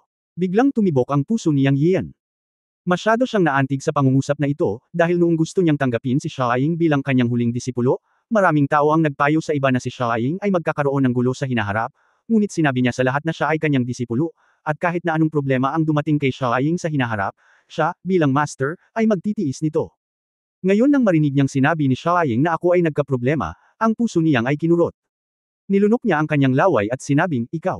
Anong problema ang pinasok mo?" Kabanata 3206, Pagbabalik ng banal na demonyong espiritu Xiao Ba mula sa pinsala. Nilabag ko ang paghihigpit na itinakda ni Master. Mahinang nagsalita ang Blood Infant. Kung ikukumpara sa mapang akit na tingin ngayon, ang Blood Infant na si Yang Yian ay parang kanyang mabuting alagad sa sandaling ito. Nang marinig ang mga salita ng Blood Infant, nakahinga ng maluwag si Yang Yian. Nasira pala ang paghihigpit. Hindi ito malaking bagay. Naisip niyang malaking bagay ang gulo na sinabi ng Blood Infant. Inabot niya at hinawakan ang ulo ng Blood Infant at nakangiting sinabi, "Nasira ito. Pinuntahan ka ngayon ni Master para tanggalin ang restriction. Dower, mapatawad mo na ba si Master?" Well, kasalanan ni Dower. May importanteng gagawin si Master. Hindi dapat sisihin ni Dower si Master. Sabi ng Blood Infant. Mabuti, ipinangako sa iyo ni Master na simula ngayon, palagi kitang mananatili sa tabi ko. Kahit saan pumunta si Master, susundan ni Dower, okay. Nakangiting sabi ni Yang Yian.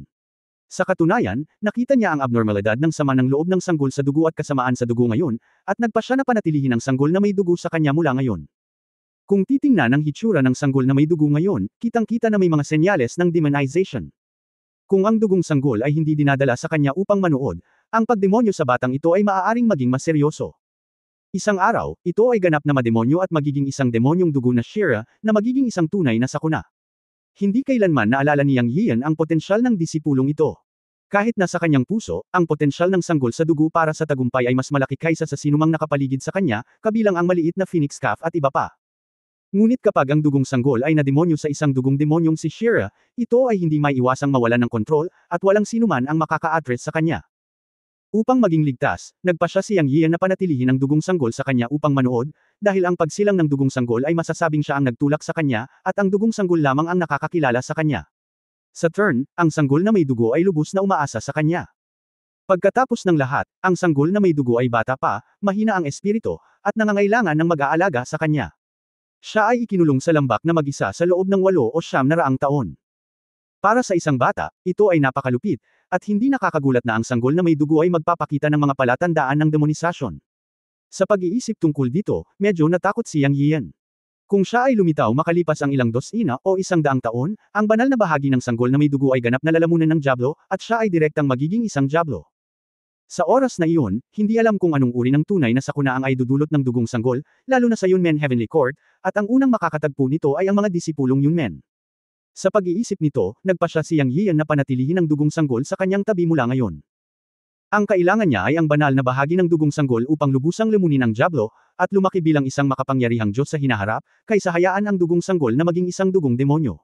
Sa 8 o 9 taon, ang batang ito ay lumaki sa parehong katawan at ulo, at ang pangunahing punto ay ang kanyang lakas ay lumago din, at ito ay lumago ng husto. Tulad ng sa simula, hindi niya napansin kung paano lumitaw ang dugong sanggol sa likuran niya. Nakakatakot isipin. Hindi ba ito nangangahulugan na ang kasalukuyang lakas ng sanggol na may dugo ay umabot na sa antas ng banal na daan, at ito ay isang malakas na lakas ng banal na daan? Gayunpaman, ang sanggol na may dugo ay walang anumang palatandaan ng kaliwanagan matapos makarating sa banal na daan. Ngunit isipin ito, ang sanggol na may dugo mismo ay ibang pag-iral. Ang kanyang paglaki ay likas na naiiba sa karaniwang tao. Hindi siya maaaring talakayin sa mga karaniwang teorya. Walang antas ng kaharian para sa paglilinang. Ito ay napaka-espesyal, ngunit hindi ito mahirap unawain. Anyway, alam ni Yang Yian na ang disipulong ito ay hindi maaaring talakayin sa teorya. Mula ngayon, dapat niya itong bantayang mabuti at turuan siyang mabuti.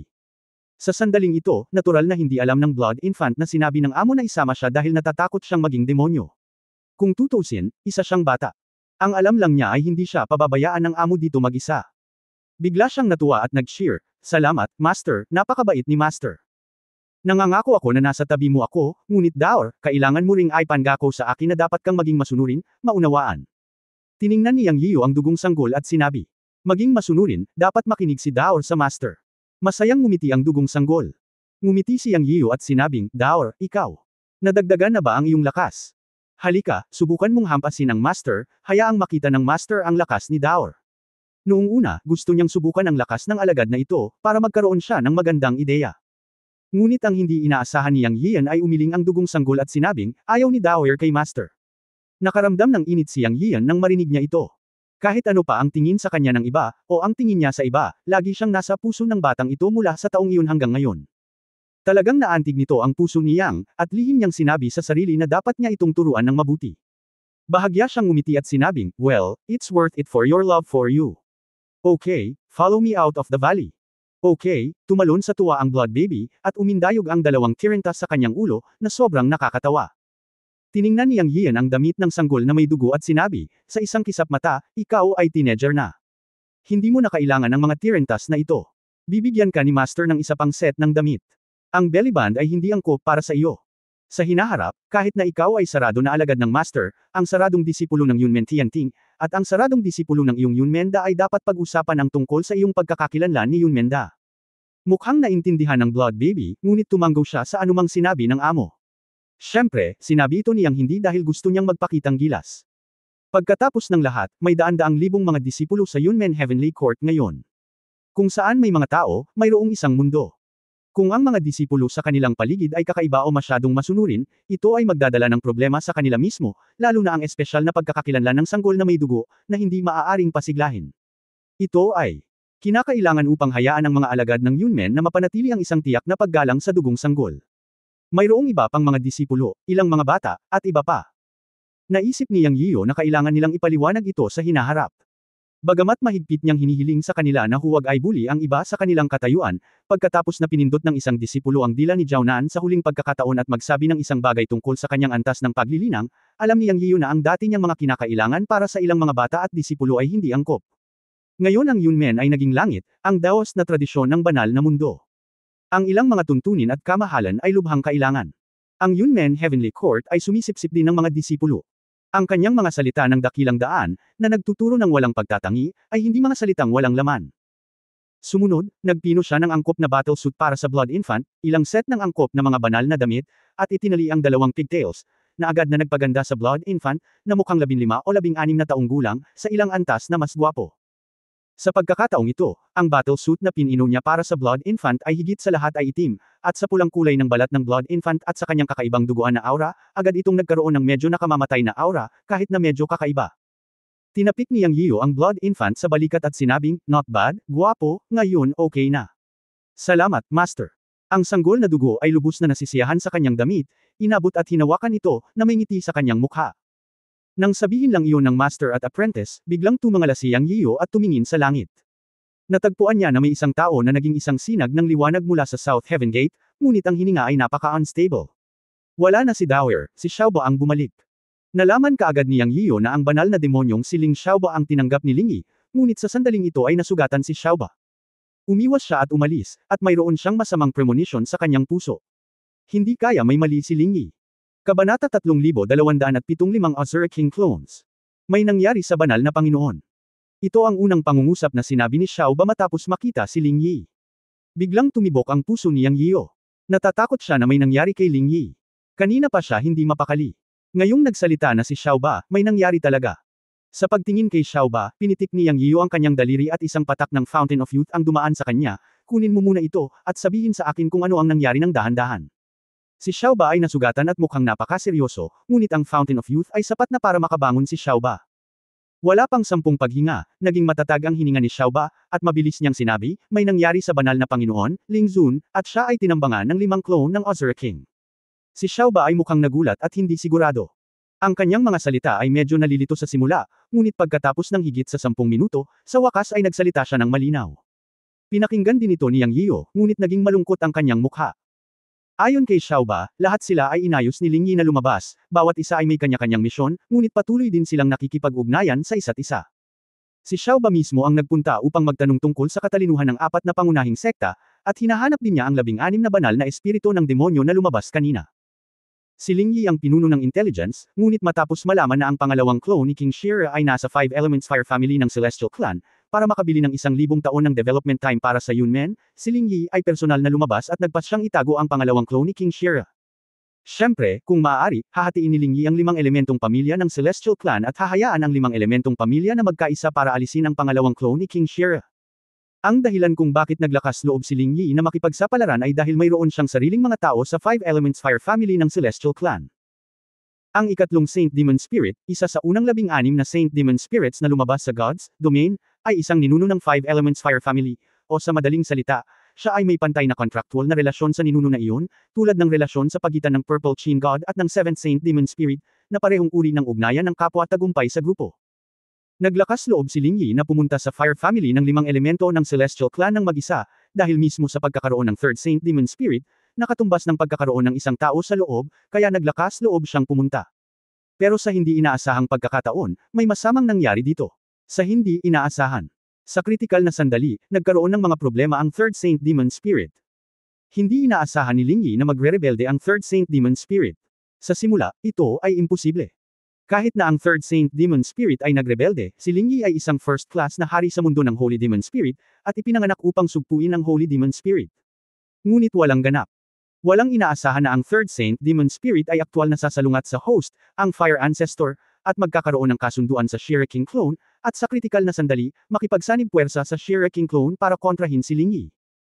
Hayaan siyang mag-counter-attack, gamit ang paraan ni Ling Yi, kahit na magsanib puwersa ang Shira King Clone at ang 3rd Saint Demon Spirit, hindi nila maiisip na iwanan si Ling Yi, ngunit ang nakakatuwang bagay ay mayroong higit sa isang Shira King Clone. Noong una, ang ideya ni Ling Yi ay magtago sa Fire Clan ng Celestial Clan at subukang pigilin ang pangalawang Shira King Clone, bumili ng oras para sa Yunmen Heavenly Court, subukang hayaang lumaki si Yang Yian at ang iba pa, at pagkatapos ay ipadala ang kanyang mga nasasakupan, ang Holy Demon Spirit, upang hatiin at ihiwalay ang iba pang 4 na clan ng Celestial Clan, at sila ang magiging pinakamahusay na clone ng King Shu, at ito ang pinakamabuting clone. Ang lahat ay kinakalkula mula sa simula, at ito ay naging maayos, kaya walang pagmamadali na kumilos sa loob ng daan-daang taon. Nang maalala ni Ling Yi ang lahat ng Holy Demon Spirit na maaaring dumating at maghanda para sa lahat, siya. Hindi inaasahan na ang ikatlong banal na espiritu ng demonyo ay magre-rebelde sa kritikal na sandali. Sa oras na ito, si Ling Yi at ang lahat ng banal na demon spirit na maaaring dumating ay kinalkala ng iba. Sa huling showdown, natuklasan na ang Holy Demon Spirit ay nakipagkasundo sa Shira King clone, at sila ay nasa sabwatan. Walang alinlangan na maaaring lamunin ng ikatlong banal na espiritu ng demonyo ang kanyang host, ang Fire Clan Patriarch, at dapat itong nauugnay sa Shira King clone. Siyempre, hindi ito ang pinakanakamamatay na bagay. Ang pinakanakamamatay na bagay ay hindi inaasahan ni Ling Yi at ng mga banal na demonyong espiritu na ang bawat pamilya sa 5 elemento ng buong Celestial Clan ay talagang nagtatago ng clone ng Azura King. Ilang araw lang ang nakalipas, nang kumilos sila para patayin ang pangalawang clone ng Azura King, napalibutan sila ng 5 clone ng Azura King. Ang 20 banal na demonyong espiritu na lumabas sa God's Domain, maliban sa ika-13 kapatid na babae na sumunod kay Yang Xingfu at hindi pumunta, naroon lamang si Xiaoba na pinalabas ni Ling Yi na may malaking kapangyarihan ng mahika sa kritikal na sandali upang iulat ang balita, at ang iba ay nasawi lahat.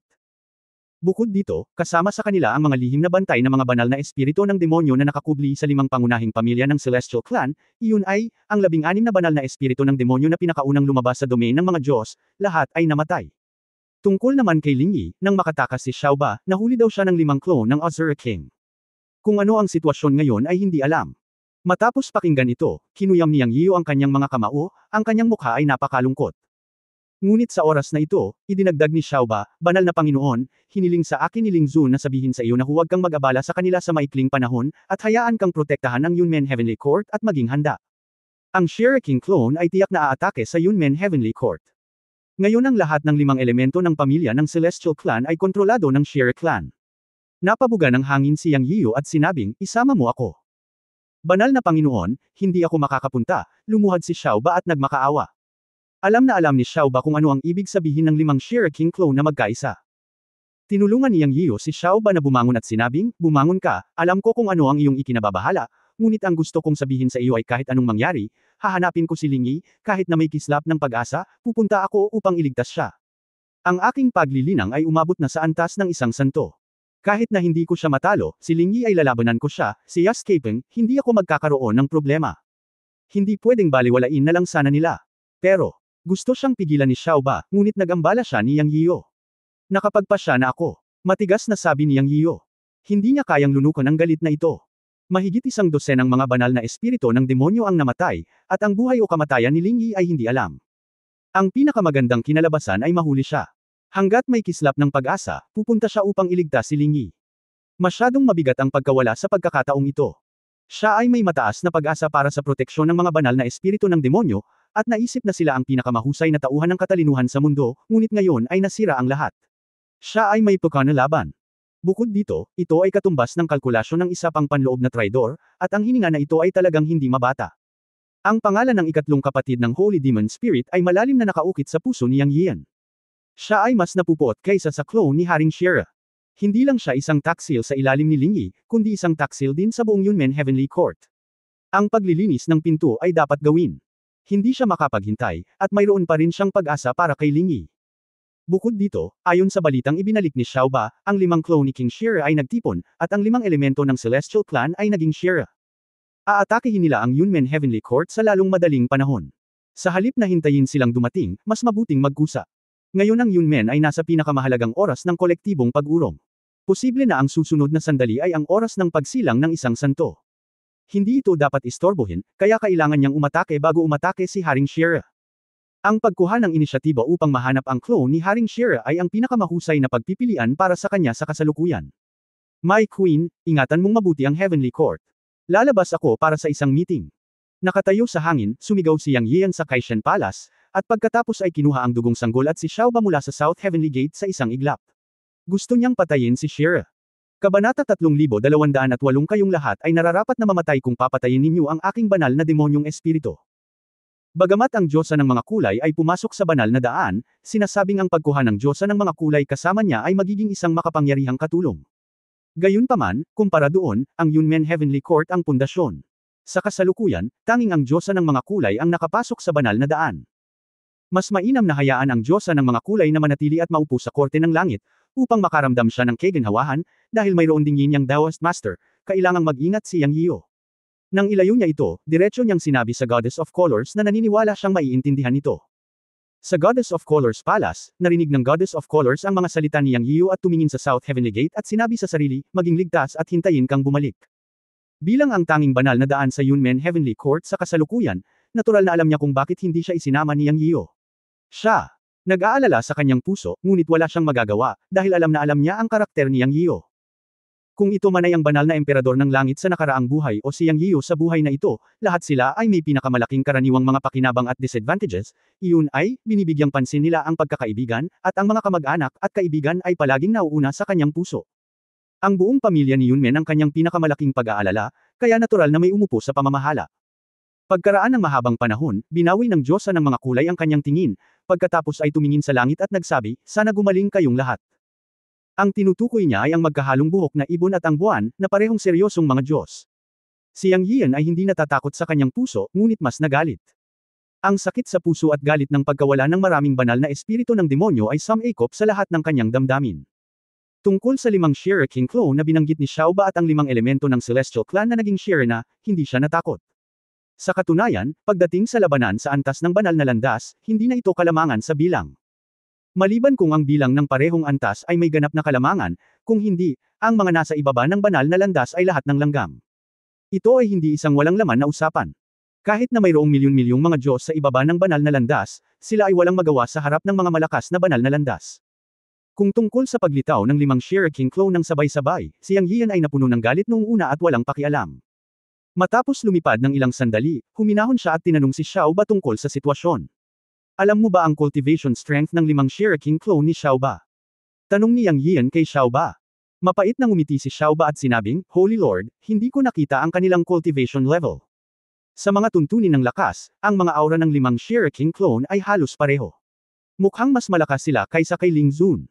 Ang lakas ni Ling Zun ay nakabawi hanggang sa rurok ng ikalawang antas ng Holy Path, na maihahambing sa ikatlong antas ng King sa pangatlong antas. Landas. Napangiwi talaga si Yang Yian matapos itong marinig, ngunit pagkatapos tingnan ng nakasaradong disipulong si Xia Ying sa tabi niya, nagkaroon din siya ng kumpiyansa. Kaya niyang patayin ang mga malalakas na lalaki sa ikatlong antas ng banal na daan. Bagamat mas maraming tao ang kabilang panig, sa tulong ni Xia Ying, naniniwala siya na kaya niyang patayin ang lahat ng 5 Shire King clone. Bukod dito, nasa kanya pa rin ang 2 trump card ng Green Willow Divine Tree at ang Gate of the Nether City. Talagang walang kahirap-hirap na patayin ang ikatlong antas ng banal na daan. Gayunpaman, alam din niya na ang Shire King clone ay iba sa mga Diyos ng Holy Path sa God Realm, at puno pa rin ito ng kakaiba, kaya kailangan niyang mag-ingat. Ngunit ang layunin niya ay sirain ang 5 bastos na iyon. Iniisip ang nahulog na Saint Demon Spirit, nakaramdam siya ng pagkabalisa. Naroon din ang traidor na Saint Demon Spirit Old 3 na lumitaw. Dapat siyang alisin at linisin. Para naman kay Ling Yi. Naramdaman ni Yang Yiu sa pamamagitan ng Changsan at nalaman na nandoon pa rin ang hininga ni Ling Yi. Kaya kahit magkano ang ibinayad niya, ililigtas niya si Ling Yi. Naniniwala si Yang Yiu na si Ling Yi ay isang taong gumawa ng malaking kontribusyon sa Yunmen Tianting. Malaki ang naitulong ni Ling Yi at Rabbit Lord sa simula. Hindi niya tinuring si Ling Yi bilang isang tagalabas. Hanggat may kislap ng pag-asa, dapat niyang iligtas siya. Ang banal na Panginoon ay masyadong mapanganib. Sila ang 5 dakilang Shire King clone. Hindi alam ni Xiaoba ang lakas ni Yang Yiu, ngunit personal niyang naranasan ang labanang ito. Siya ay nag-aalala at isinasaalang-alang din si Yang Yiu. Ngumiti si Yang Yian at sinabing, huwag kang mag-alala, kapag nakarating ka na sa Fire Clan, wala kang dapat alalahanin. Gamitin ang iyong talento para mahanap si Ling Yi para sa akin. Okay, nakita ni Xiaoba na nakapagdesisyon na si Yang Yian, kaya alam niyang hindi na niya ito makukumbansi. Sa oras na ito, wala siyang pagpipilian kundi isama si Yang Yian. Siyempre, sobrang naantig pa rin siya sa kanyang puso, dahil itinaya ni Yang Yian ang kanyang buhay para iligtas ang kanyang amo. Sabik na iligtas ang mga tao, dumating silang 3 sa Fire Clan ng Celestial Clan makalipas ang kalahating araw. Sa mga salita ni Xiaoba, ngayon ang buong Celestial Clan 5 Elements Clan ay naging Shire. Sa katunayan, ang Celestial Clan 5 Elements Clan ay nasa pangalan lamang sa God Realm. Ngayon lahat ng 5 pangunahing 5 Elements Clan ay nagtipon na sa Fire Clan. Ito ay itinuturing na tahanan ng Shire King's clone. Mayroong milyon-milyong tao mula sa 5 pangunahing pamilya na pinagsama, na nangangahulugang mayroon na ngayong milyon-milyong Shuras na nagtitipon. Kung gusto nilang pasukin ng 3 ay masasabing lungga ng dragon at pugad ng tigre.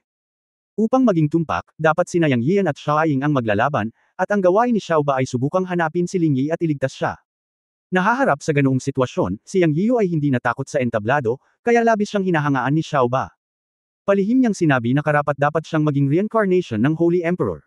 Sa pagtingin sa isang malaki at napakadilim na bulkan, sinabi ni Xiao Ba, ang Holy Lord Fire Family ay nasa bulkan na iyon, at ang pasukan ay nasa tuktok ng bundok. Fair na, pag-usapan natin yan pagkarating natin doon. Tumango si Yang Yiyo. Dumating silang tatlo sa tuktok ng bulkan. Isang malaking hukay na may diameter na 100 metro ang lumitaw sa paningin ni Yang Yiyo. Sa katunayan, ito ay isang bunganga. Malabo na makikita ang paggulong ng magma sa bunganga. Naramdaman din ang malakas na kapangyarihan ng apoy. Sa mga salita ni Xiao Ba, upang makapasok sa bunganga, ang pasukan ay talagang nasa kalahati ng bundok, at hindi na kailangang pumasok sa magma. Gusto bang bumaba ng banal na Panginoon? Tanong ni Xiao Ba. Umiling si Yang Yiyo at sinabing, hindi na kailangan, hahayaan ko silang lumabas, magtago ka ngayon at maghintay ng pagkakataon. Kung may labanan mamaya, pumasok ka at hanapin si Ling Yi. Okay, tumango si Xiao Ba. Sa talento para sa pagbabago, hanggat siya ay maingat, hindi magiging mahirap para kay Xiao Ba na pumasok. Sa susunod na sandali, lumipad pababa si Xiao Ba, naging bato, at nagtago. Sa oras na ito, tiningnan ni Yang Yiyo ang dugong sanggol sa tabi niya at sinabing, Dower, magiging mahirap na labanan mamaya, natatakot ka ba? Hindi natatakot si Dower. Pulang-pula ang mga mata ng dugong sanggol.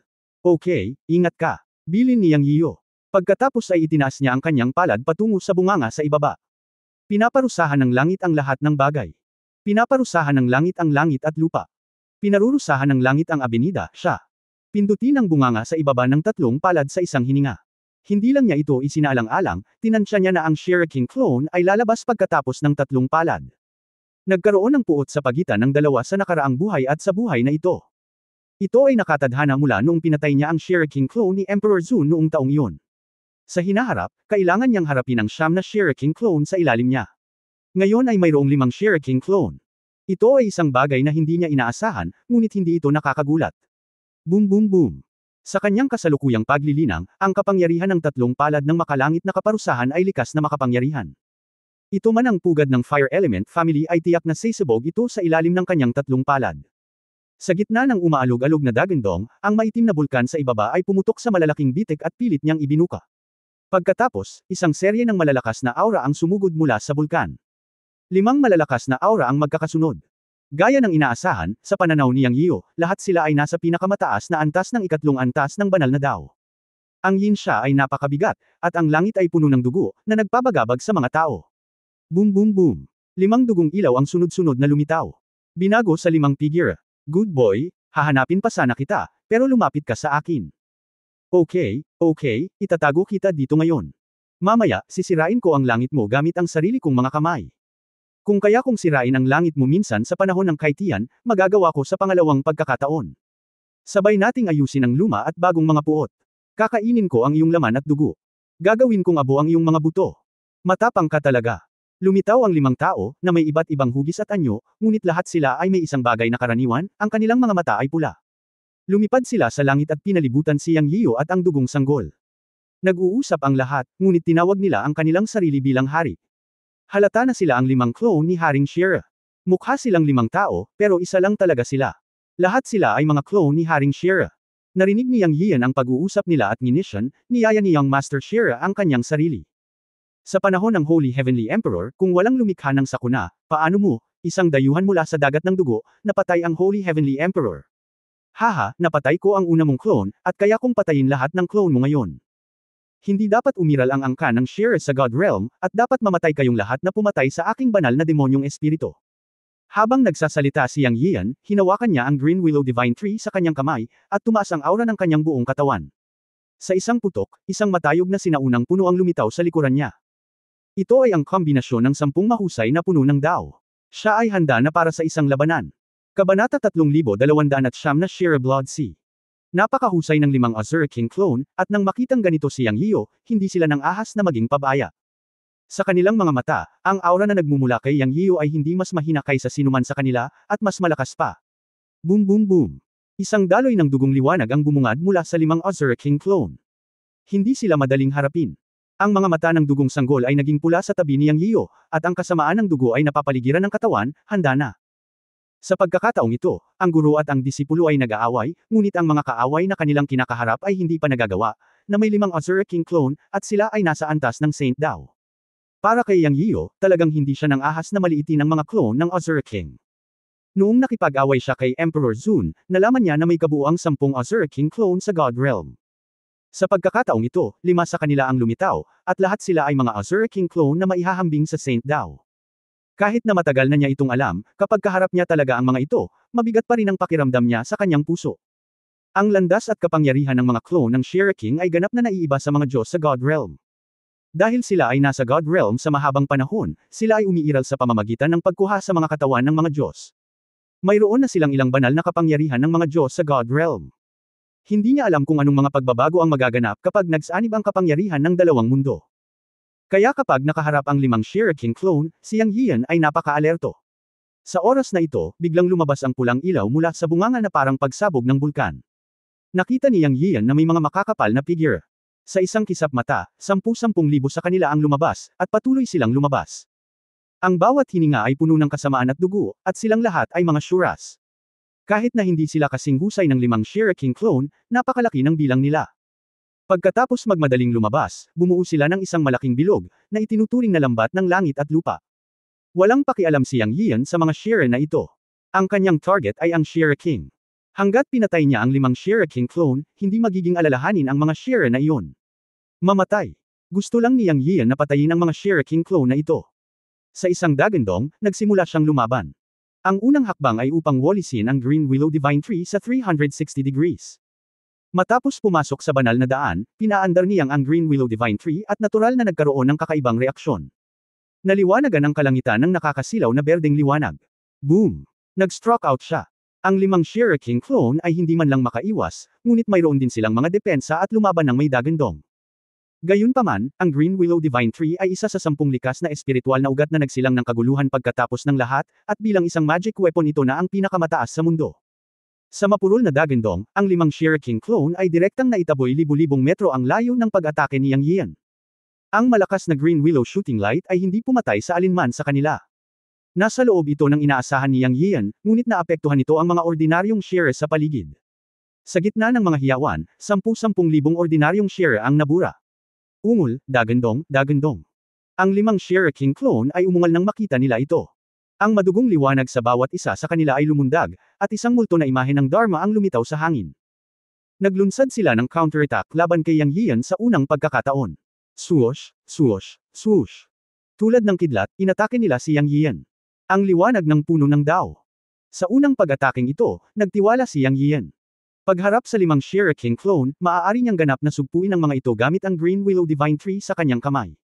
Siyempre, sa kabilang banda, kung wala siyang Green Willow Divine Tree sa kanyang kamay, ang kapangyarihan ng 5 Shira Kings ay magiging katumbas ng kanyang sarili, ngunit sa Green Willow Divine Tree, ganap niyang masupol ang 5 Shira King clone. Ngayon alam na niya iyon sa isip niya.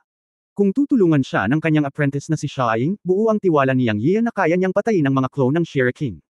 Sa isang pag-iisip sa kanyang isipan, direkta niyang pinaandar ang puno ng Dao.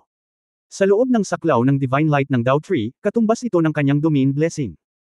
Sa ilalim ng saklaw ng liwanag ng puno ng Dao, nagbigay din ito sa kanya ng isang buong hanay ng mga pagpapala, na lubos na nagpabuti sa kanyang pandama. Daoer, atake. Muling na-activate ni Yang Yian ang Green Willow Divine Tree, at sa pagkakataong ito ay handa na siyang tumuon sa pag-atake sa isa sa kanila. Mas mabuti kung makapatay siya ng isa.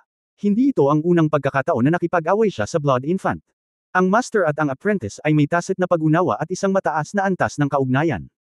Nang ipanganak ang Blood Infant, hindi lamang nito hinigop ang kanyang Fountain of Youth, kundi pati na rin ang kanyang dugo. Ito rin ang dahilan kung bakit tinawag siyang tatay ng Blood Infant noong bata pa siya. Siya ay naitama sa kanya para dito, ngunit nabigo. Gayunpaman, nang magkita sila sa pagkakataong ito, ang Blood Infant ay lumaki at minsan ay nasa isang semi-demonized state, ngunit siya ay tinawag na Master. Sa sandaling ito, ang Master at ang Apprentice ay nagtutulungan, at ang kanilang lakas ay lubos na bumuti, lalo na ang Blood Infant, na ang lakas ay mabilis na bumuti mula sa simula. May malakas na puwersa sa katawan ng Blood Infant na nagparamdam sa kanya ng takot, na siyang ugat ng mabilis na paglaki ng Blood Infant. Sa pagkakataong ito, ikanaway ni Yang Yiu ang kanyang kamay at tinutukan ang isang Shira King clone sa kaliwa. Sa basbas ng Dao Tree Divine Light, inipon niya ang kanyang lakas at bigla itong inilabas. Kasabay nito, ang sanggol na may dugo ay naging isang ilaw ng dugo, at sinalakay ang parehong tao kasama ang pag-atake ng Master.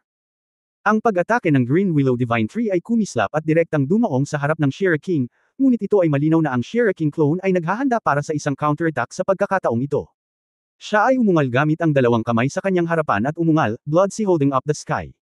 Kaagad, lumitaw ang isang vortex ng dugo, na hamarang sa Green Willow Divine Light ni Yang Yiyo na parang pader. Gayunpaman, ang sanggol na may dugo ay umatake sa oras na ito, na naging isang ilaw ng dugo at biglang tumagos sa puyo ng dagat ng dugo. Ang Green Willow Divine Light ay sumabog din, at ang Blood Sea Vortex ay nawala. Ang mga pag-atake ng Blood Infant at ng Green Willow Divine Tree ay agad na nahulog sa Shira King. Sa isang sigaw, ang katawan ng Shira King clone ay direktang sumabog at naging ambon ng dugo, ngunit hindi ito naglaho. Sa sandaling ito, ang iba pang 4 na tao ay umatake at gumalaw, at 4 na aura ng dugo ang dumating sa harap ni Yang Yiyo. Ngunit iyon ay natunaw ni Yang Yiyo na itinaas ang Green Willow Divine Tree. Isa sa 5 Shira King clone ay nasira at naging blood mist na lumulutang sa hangin. Nagkatinginan ng 4 na iba at sinabi sa isang parang bata na boses, ang mga clone ay sumanib sa isa. Ngunit pagkatapos ng mga salita ay bumagsak, ang bawat isa ay naging ambon ng dugo at nagsanib, at sa wakas ay napunta sa pool ng dugo na pinaghiwa-hiwalay ni Yang Yiyo. Boom! Isang kulog ang umalingaw sa kalangitan. Lumamlam ang buong kalangitan at biglang naging lubhang nakapanlulumo. Dower, halika dito. Sumigaw si Yang Yiyo sa dugong sanggol, at ang huli ay bumalik kay Yang Yiyo. Sa oras na ito, tumingin si Yang Yiyo sa unahan at naging solemn na ang kanyang mukha. Hindi niya inaasahan na ang 5 Shira King clone ay may ganitong trick. Pagkatapos nilang hindi matalo, nagsanib talaga sila sa isa. Naramdaman ang pang-aapi ng 5 elemento sa pagitan ng langit at lupa, at ng makapangyarihang dugong masamang espiritu, hindi niya alam kung ano ang susunod na mangyayari. May masamang premonition siya. Matapos magsama ang mga clone ng Shira King sa isa, nabuo ang isang malaking bola ng dugo na bumabagsak sa hangin. Sa oras na ito, alam niya na kailangan niyang kumilos sa lalong madaling panahon. Palagi niyang nararamdaman na ang mga clone ng Shira King ay magkakaroon ng ilang malalaking galaw pagkatapos magsanib sa dugo. Nang walang pakialam sa anumang bagay, itinaas niya muli ang berdeng willow sa kanyang kamay, at ginamit ang kanyang buong katawan upang buhayin ito sa puso ng langit. Ang malakas na berdeng willow na banal na liwanag ay sumambulat na may daan-daang metrong liwanag, at naglaslas sa dugo. Nagulat si Yang Yiyan, napakakinis nito. Boom!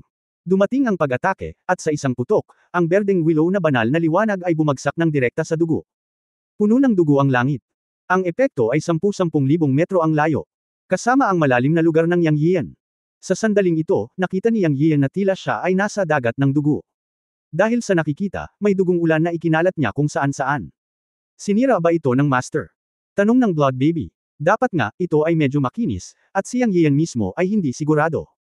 Anyway, punong-puno ng dugong nagkalat sa kanya ang tanawin. Sa sandaling bumagsak ang mga salita, ang mga hiyawan ay nagmula sa ibaba at sa malayo, tulad ng mga maltong umiiyak at mga lobo na umaangal, na parang ang buong mundo ay humihiyaw. Nagbago ang mukha ni Yang Yiyo, naramdaman niyang may mali, ang mga hiyawan na ito ay nanggaling sa mga ordinaryong Shira na iyon, 10-10 milyong Shira ang sumisigaw, tumingin siyang mabuti at hingal na hingal. Wow! Ang mga Shira na ito ay isa-isang naging dugo, at ang kanilang dugo ay hindi damaloy pababa, ngunit lumutang paitaas.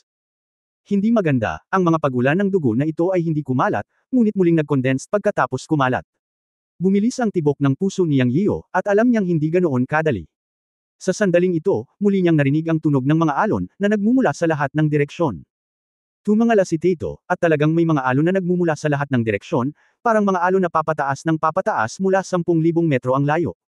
Sa isang kisap mata, nalaman ni Yang Yiyo na ang kanyang mga paa ay naging dagat ng dugo nang hindi niya alam kung kailan. Kabanata 3210, maghanda na pumasok sa black hole upang makahanap ng solusyon.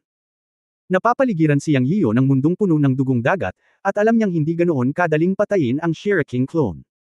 Sa sandaling ito, ang mundo sa pagitan ng langit at lupa ay naging mundo ng dagat ng dugo, na walang katapusan.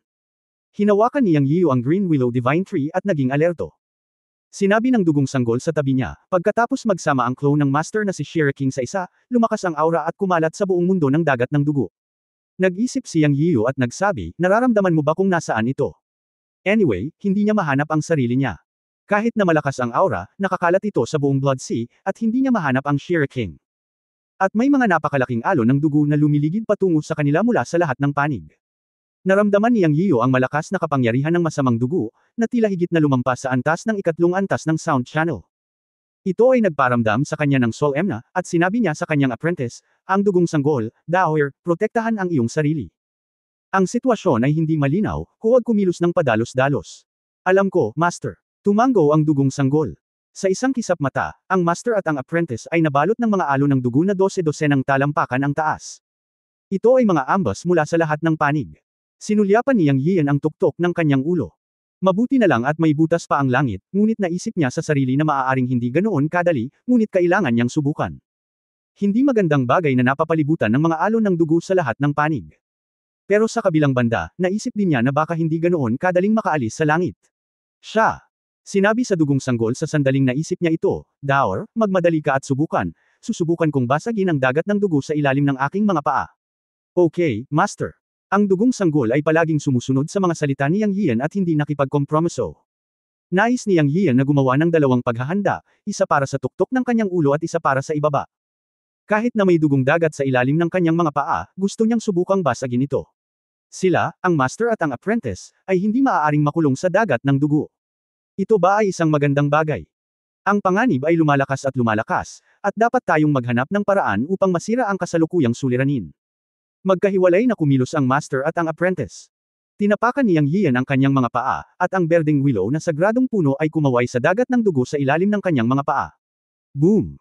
Sa pagbagsak ni Yang Yian, ang mga alon ng dugo ay tumaas sa langit. Ngunit walang bakas ng pagkasira. Ito ay talagang tulad ng kalahati ng malalim na dagat. Mukhang hindi na ito masisira. Nakablock ang kalsadang ito. Sa isang sandali, isang dagandong ang tumunog sa kalangitan. Ang dugong sanggol ang gumawa ng hakbang.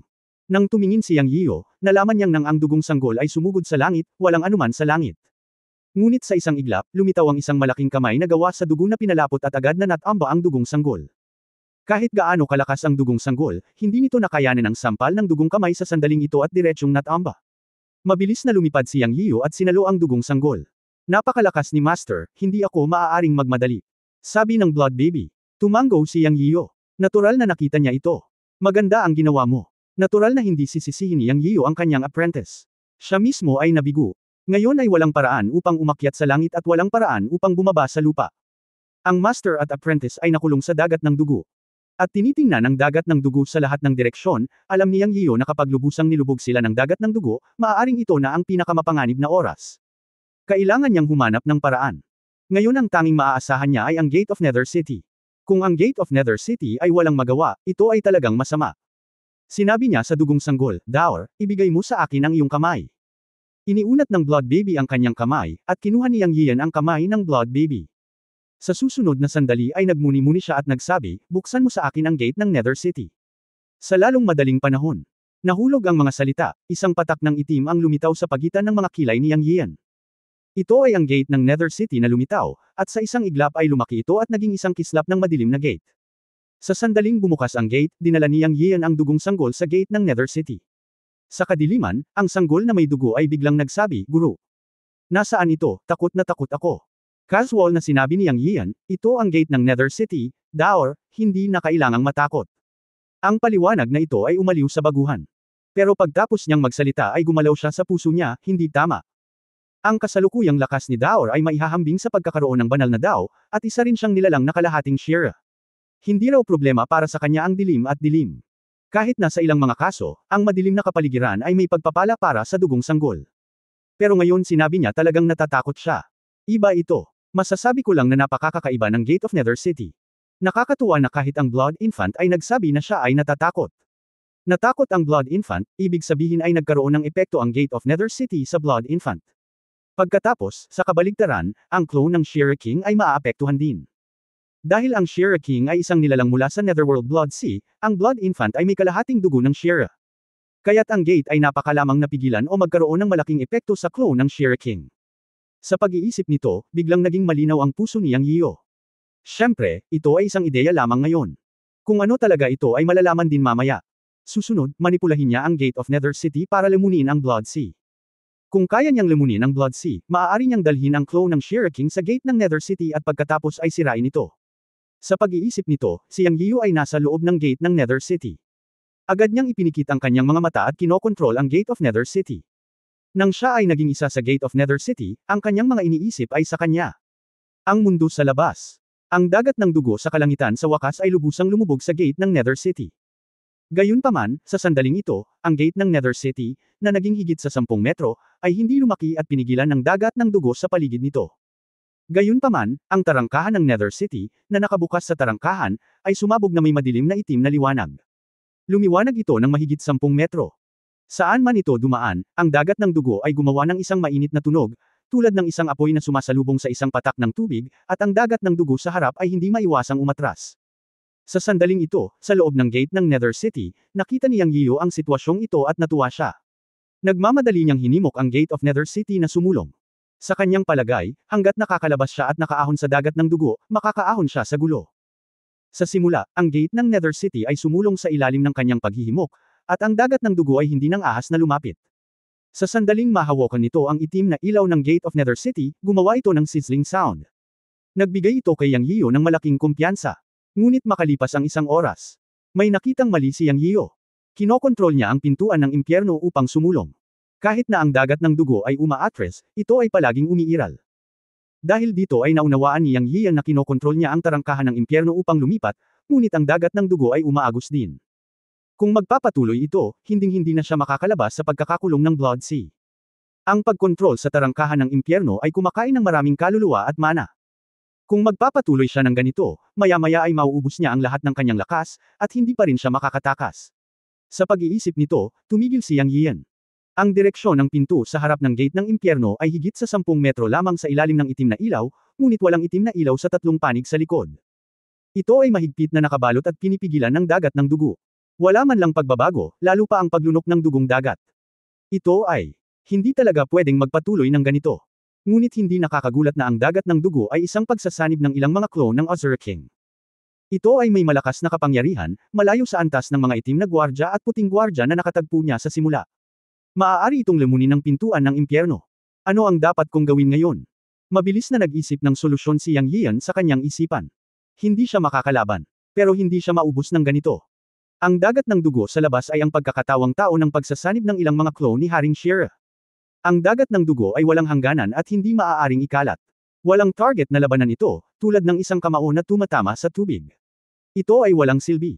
Maliban na lang kung makakita ka ng malaking lalagyan para ilagay ang Blood Sea, o sunugin ang Blood Sea ng formation. Ngunit ang laki ay tila masyadong malaki, walang paraan. Sa orihinal, ang pintuan ng impyerno ay bumukas upang lamunin ang dagat ng dugo, ngunit alam ng dagat ng dugo na ito ang pagkakatawang tao ng clone ni Haring Shira, at hindi ito papasok sa tarangkahan ng impyerno. Ito ay nakulong sa isang deadlock.